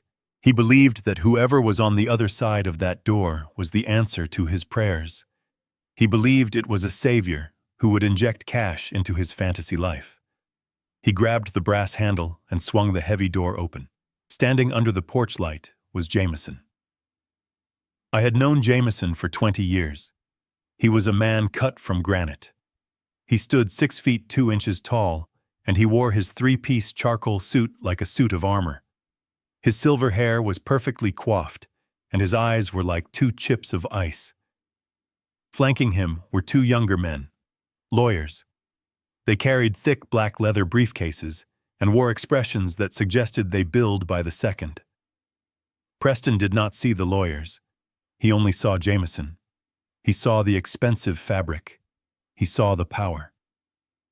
"Mr. Jameson," Preston gushed, his voice cracking with excitement. "What an incredible surprise. I am Preston Sterling. We spoke briefly on the phone regarding the logistics contract. Please come in. My home is your home." Preston extended his hand. He stepped back to allow them entry, bowing slightly, in a gesture of subservience that was painful to watch. He was practically wagging his tail. Jameson stepped over the threshold. He did not look at Preston. He did not look at the extended hand. He walked past Preston as if the man were a coat rack. The 2 lawyers followed Jameson, silently stepping around Preston, who was left standing there with his hand hanging in the air, shaking a ghost. Preston blinked, confused. He turned and scurried after them, his expensive shoes slipping slightly on the polished floor. "Mr. Jameson," Preston stammered, trying to keep up. "If you would just follow me to the drawing room, I can have my wife bring us some refreshments. We were just finishing a family dinner, but business always comes first, right?" Jameson did not answer. He did not even slow down. He walked with a military cadence, his heels clicking sharply on the wood floor. He marched straight down the hallway past the fake oil paintings and the unpaid electric bill. I sat at the dining room table and watched them approach. Brandon had stood up nervously, wiping his hands on his pants. Victoria was patting her hair, trying to look presentable for the VIP. Jameson stopped at the archway of the dining room. He stood there for a moment, surveying the scene. His eyes took in the cheap projector screen. He looked at the bottle of fake wine. He looked at the broken pen on my plate. And then he looked at the newspapers covering my chair. A muscle in Jameson's jaw tightened. It was the only sign of emotion he showed. Preston came breathless up behind him. "Right this way, sir," Preston said, gesturing to the empty seat at the head of the table. "Please sit. Can I get you a glass of wine? It is a 1982 Rothschild." Jameson ignored him completely. He stepped into the room. He walked past the empty seat. He walked past Victoria, who had frozen with a fake smile plastered on her face. He walked past Brandon, who was looking at him with a mixture of awe and fear. He walked straight toward me. The room was so quiet you could hear the hum of the light bulbs. Everyone was watching. They were confused. Why was the billionaire walking toward the mechanic? Why was the VIP approaching the man sitting on the garbage? Jameson stopped 3 feet in front of me. He placed his feet together. He straightened his back. And then he bowed. It was not a nod. It was not a casual greeting. It was a deep, formal 90-degree bow, the kind of bow reserved for royalty or heads of state. He held the position for 2 full seconds, a display of absolute deference and respect that sucked the air out of the room. The lawyers behind him did the same, bowing in unison, like a well-rehearsed drill. Preston's mouth fell open. Victoria let out a small, strangled gasp. Jameson straightened up. He looked me in the eye. His face was serious, professional, and utterly loyal. "Good evening, Mr. Chairman," Jameson said, his voice clear and resonant. He turned slightly and snapped his fingers. One of the lawyers stepped forward and opened a briefcase. He pulled out a thick leather folder and handed it to Jameson with 2 hands. Jameson took the folder and placed it gently on the table in front of me. He placed it right over the dirty newspaper. "I apologize for the interruption, sir," Jameson continued. "But you requested an immediate acquisition. We had to wake up the bank president to bypass the automated systems." He opened the folder, revealing a stack of documents stamped with the official seal of the state of Connecticut. "The transfer of title is complete," Jameson said, pointing to the top document. "The mortgage for 12 Oakwood Drive has been purchased by Bennett Holdings. We also acquired the lease agreement from the previous landlord. As of 10 minutes ago, you are the sole legal owner of this property." He turned the page. "We also executed the purchase of the personal debts, the vehicle financing for the Porsche, the credit card liabilities, and the outstanding judgments from the Nevada lawsuit.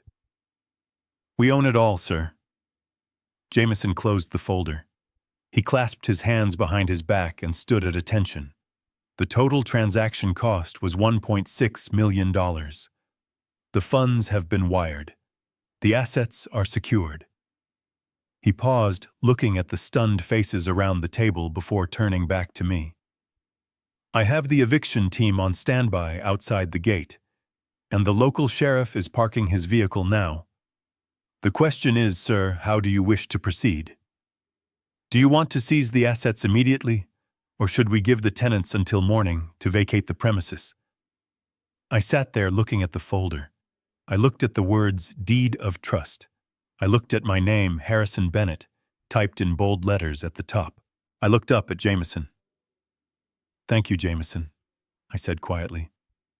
"You made good time." "We aim to serve Mr. Chairman," Jameson replied. The silence that followed was heavy, absolute, and terrifying. It was the silence of a reality shattering into a million pieces. Preston was leaning against the doorframe, his face a mask of gray shock. He looked like he was having a stroke. His eyes darted from Jameson to me and back again, trying to process the impossibility of what he had just heard. Victoria was gripping the edge of the table so hard her fingernails were digging into the wood. Her mouth was opening and closing, but no sound was coming out. And Brandon. My son-in-law was standing by his chair. He was holding his glass of fake wine halfway to his mouth. He had been about to take a sip when Jameson bowed. Now he was frozen like a statue. He looked at me. Really looked at me for the first time in years. He looked at the old flannel shirt. He looked at the calloused hands. And then he looked at the deference the powerful CEO was showing me. The realization hit him like a physical blow. The color drained from his face, leaving him looking sick and pale. His eyes went wide with a dawning horror. He realized who I was. He realized who he had insulted. He realized who he had tried to scam. His fingers went numb. The crystal glass slipped from his hand. It fell in slow motion. It hit the hardwood floor with a sharp, violent crash. The sound was explosive in the quiet room. Red wine splattered across the floor, looking like blood spreading out from a wound. Shards of glass skittered across the floor, stopping at the tip of Jameson's polished shoe. Nobody moved. Nobody breathed. The only sound was the drip, drip, drip of the wine running off the tablecloth. And then I stood up. The word chairman hung in the air like a guillotine blade that had just dropped, but had not yet hit the neck. Preston Sterling was blinking rapidly, his brain trying to reconcile two completely incompatible realities. He looked at the man in the $3,000 suit, bowing to the man in the oil-stained flannel shirt. He looked at the leather folder on the table, and then he looked at me. Chairman. Preston choked out the word. He sounded like he was strangling on his own saliva. You. This old man. You are the chairman of Bennett Logistics. He laughed. It was a short, hysterical sound that bordered on madness. This is a joke, right? He looked at Jameson, desperate for confirmation. This is some kind of prank. Did Brandon hire you? Is this an actor? Jameson did not even blink. He remained standing at attention, his eyes fixed on a point on the wall, his loyalty absolute. I decided it was time to answer for myself. I looked down at the chair I had been sitting in. I looked at the layers of newspaper Victoria had ordered the maid to lay out, so my poverty would not infect her fake furniture. I saw a coupon for detergent under my thigh. I saw the sports scores under my elbow. It was a shrine to their arrogance and my humiliation. I did not just stand up. I rose. I pushed the chair back with enough force that it skidded across the hardwood floor with a screech that sounded like a dying animal. It hit the wall with a loud thud. I looked down at the newspaper that had fluttered to the floor near my boots. I drew my leg back and kicked it. I kicked the pile of paper with the full force of a man who had hauled freight for 40 years. The papers scattered, flying into the air like confetti at a funeral. That is enough, I said. My voice was no longer the raspy whisper of a retired grandfather. It was the deep, commanding baritone that had silenced union strikes and negotiated billion-dollar mergers. I reached out and grabbed the thick leather folder Jameson had placed on the table. I did not hand it to Preston. I threw it. It spun across the polished surface of the table, knocking over the salt shaker and sliding to a stop right in front of Preston's chest. "Read it, Preston," I commanded. "Read the name on the deed. It does not say Green Horizon, it says Harrison Bennett." Preston's hands shook so badly he could barely open the cover. He stared at the document, his eyes scanning the lines, his face draining of color, until he looked like a corpse standing upright. You bought the debt," he whispered. $1.6 million. You just wrote a check." I walked around the table slowly. Every step I took felt like I was reclaiming a piece of my dignity. "I did not just write a check, Preston," I said, closing the distance between us. "I bought your life. I own the roof over your head. I own the car in your driveway. I own the credit card debt you used to buy that suit you are wearing." I stopped inches from his face. I could smell the fear on him. It smelled sour. "And do you know what landlords do when tenants do not pay their rent for 6 months?" Preston shook his head, unable to speak. "They evict them," I said, cold and hard. I checked my watch. It was a battered Timex that I wore for work, but right now it felt like the timer on a bomb. "It is currently 8:45, I said. "You have exactly 30 minutes. Preston blinked. 30 minutes for what? He asked, weak. "To get out," I said. "You have 30 minutes to pack whatever personal belongings you can carry. No furniture, no artwork, no electronics. Those are assets of the estate now, and I am seizing them to recoup a fraction of what you owe me. You take your clothes and you get out." But where will we go?" Preston stammered. "It is night. We have nowhere to go." I tilted my head slightly, mimicking the look of fake sympathy Victoria had given me earlier. I believe there is a state-run shelter in Bridgeport, I said. Lily looked it up. She said it is very safe. They have beds and meals. I am sure you will fit right in. Preston's knees buckled. He grabbed the edge of the table to hold himself up. I turned my back on him. He was broken. He was no longer a threat. He was just a tragic figure in a suit he could no longer afford. I turned my eyes to Brandon. My son-in-law was still standing by his chair, frozen in a state of shock. But as I looked at him, I saw the shock turning into terror. He knew that losing the house was the least of his problems. "And you," I said, my voice dropping to a dangerous growl. "The entrepreneur. The visionary." Brandon swallowed hard. "Dad," he squeaked. "Dad, please. We can work this out. I can explain. The project—" I held up a hand, silencing him instantly. "Do not say another word about Green Horizon," I said, "because if you say that name one more time, I might just lose my temper, and I really do not want to do that in front of my staff." I walked toward him. He shrank back, cowering against the china cabinet. "I had my team run a forensic audit on your little startup, Brandon," I said. "It took them about 10 minutes to find the cracks. You do not have investors in Silicon Valley. You have a list of retired teachers and nurses that you defrauded out of their pension funds." Brandon's eyes went wide. "No," he whispered. "That is not true. It is a Ponzi scheme." I roared, cutting him off. "You are paying early investors with money from new victims. You are washing the money through shell companies in the Cayman Islands. Did you really think you could pitch that garbage to me and I would not check the books?" I pointed to the front door. "I did not just call my banker Brandon. I called a friend of mine. He is the district attorney for this county." Brandon let out a whimper. He looked at the front door as if expecting it to burst open. "He was very interested in your slide deck," I continued, "especially the part where you promised guaranteed returns on unregistered securities. That is a federal crime, Brandon. Wire fraud, securities fraud, elder abuse." I leaned in close so only he could hear the next part. "There are 2 cars waiting outside the gate right now. One is a town car for me. The other is a cruiser from the Economic Crimes Unit. They are waiting for you to step off private property so they can arrest you without a warrant." Brandon's legs gave out. He slid down the front of the china cabinet, landing in a heap on the floor.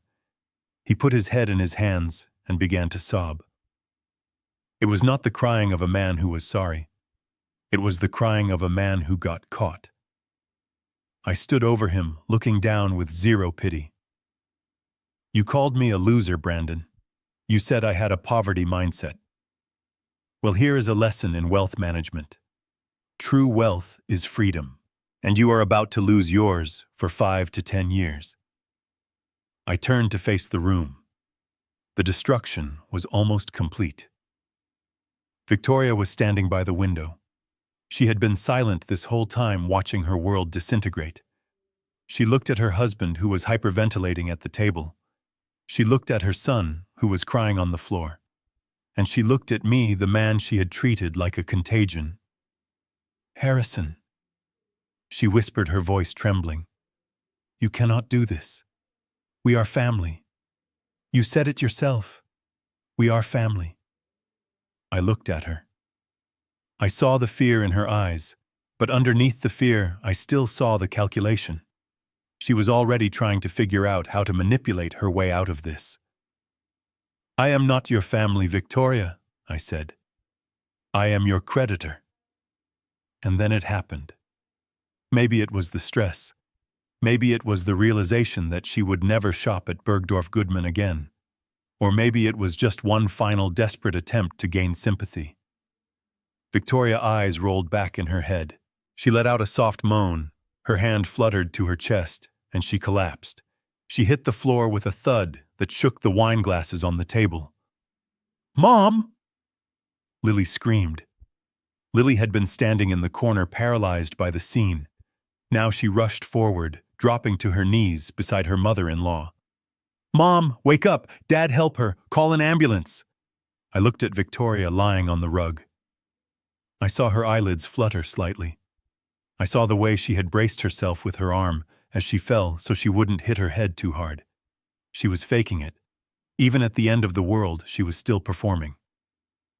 I looked at Jameson. "Call the paramedics," I said calmly. "Tell them we have a woman who has fainted from acute insolvency." Jameson pulled out his phone. I looked at the clock. 28 minutes left. I announced to the room. I walked over to the window and looked out at the driveway. I could see the flashing lights of the police car reflecting off the hood of my old Ford truck. The chaos behind me was loud. Lily was crying. Brandon was sobbing. Preston was muttering to himself. But I felt a strange sense of peace. The storm had broken. The truth was out. And the silence that would follow this noise would be the sweetest sound I had ever heard. The sirens of the police cruiser cast a rhythmic red and blue light across the dining room walls, illuminating the wreckage of a family that had built its foundation on greed. The officers were already at the front door, their radios crackling with dispatch codes. Brandon was still on the floor, weeping into his hands, a pathetic figure who had lost his bravado the moment he lost his perceived power. Preston was slumped in a chair, his face buried in his hands, muttering about lawyers and misunderstandings. Victoria was being attended to by the paramedics who were checking her vitals with skepticism written all over their faces. But I was not looking at them. I was looking at Lily. My daughter had finally stopped crying. She was staring at her husband with a look of pure horror, as if seeing a monster for the first time. The illusion of her perfect life had shattered, and she was standing amidst the shards, bleeding and confused. When she saw me turn to leave, she moved. She scrambled across the floor, not caring about her dress or her dignity. She threw herself at my feet, wrapping her arms around my legs in a desperate embrace. "Dad," she sobbed, her voice raw and broken. "Dad, please wait. I did not know. You have to believe me. I did not know about the Ponzi scheme. I did not know they were broke. I was just trying to be a good wife." I looked down at her, part of me, the father who had held her when she scraped her knee, wanted to bend down and comfort her. Wanted to tell her that everything would be all right, and that I would fix it. But the other part of me, the part that had just been humiliated and exploited, knew that comfort was not what she needed. She needed the truth. I reached down and gently but firmly unclasped her hands from my legs. I took a step back, creating a physical distance that mirrored the emotional chasm between us. "You did not know about the fraud, Lily," I said, my voice low and steady. "I believe that. But you knew about the cruelty. You knew they treated me like garbage and you stood by and watched. You knew they wanted to put me in a state home and you agreed to it. I did not have a choice." She pleaded. "Brandon said it was the only way. He said you were dead weight." I interrupted her.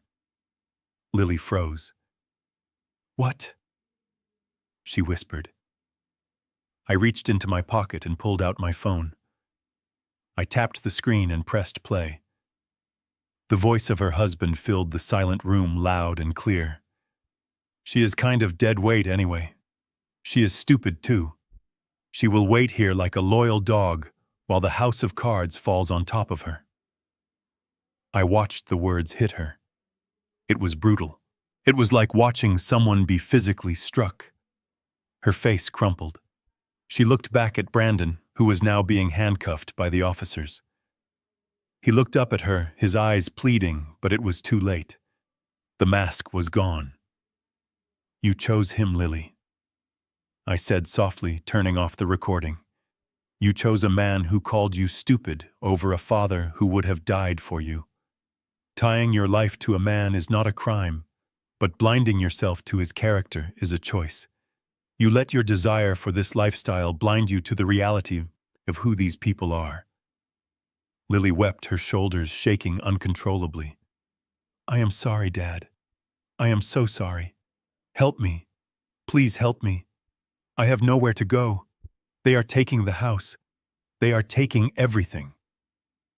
I reached into my breast pocket and pulled out a small white card. It was not a check. It was a business card. I handed it to her. This is the number for my personal attorney, I said. He is the best divorce lawyer in the state. I have already instructed him to take your case. He will ensure that you are not held liable for Brandon's debts. He will help you clear your name. Lily took the card, looking at it through her tears. And money? She asked hesitantly. What will I do for money? I looked at her. I saw the fear of poverty in her eyes, the same fear that had made her complicit in their scheme. I will pay your legal fees, I said, and I will pay for a small apartment for 3 months. After that, you are on your own. On my own. She repeated, shock coloring her voice. But Dad, you are rich. You own everything. Yes, I said. I do. And because I love you, I am not going to let you inherit a dime of it until you learn how to earn it. I leaned in closer, my voice hardening. I am setting up a trust, Lily. But it is conditional. The Bennett Home for Children will receive the majority of my estate. If you want to be a part of my life again, if you want any support from me, you will get a job. You will volunteer. You will show me that you can build a life based on values, not valuables. Until then, you are on your own. I turned away from her. It was the hardest thing I had ever done, leaving my child in the ruins of her own making. But I knew that if I saved her now, I would lose her forever. She needed to find her own strength, not borrow mine. I walked toward the front door. Jameson was waiting for me, holding it open. Good night, Mr. Chairman, Jameson said. The car is ready. I walked out into the cool night air. The flashing lights of the police cars were blinding, but beyond them, the sky was clear and full of stars. My old Ford F150 was parked in the driveway, a silent sentinel amidst the chaos. I walked past the town car. I walked past the driver who rushed to open the door for me.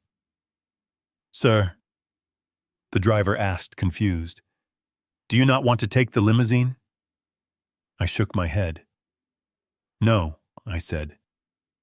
I think I will drive myself tonight. I walked over to my truck. I climbed into the cab. The seat was worn. The steering wheel was cracked. The engine roared to life with that familiar cough and sputter. It was not a luxury vehicle. It was a working man vehicle. And as I shifted into gear and pulled away, leaving the mansion and the screaming sirens behind me, I felt lighter than I had in years. I was going home, back to my cabin, back to the truth. I had lost a family that never really existed, but I had found myself again. And that was a profit worth making.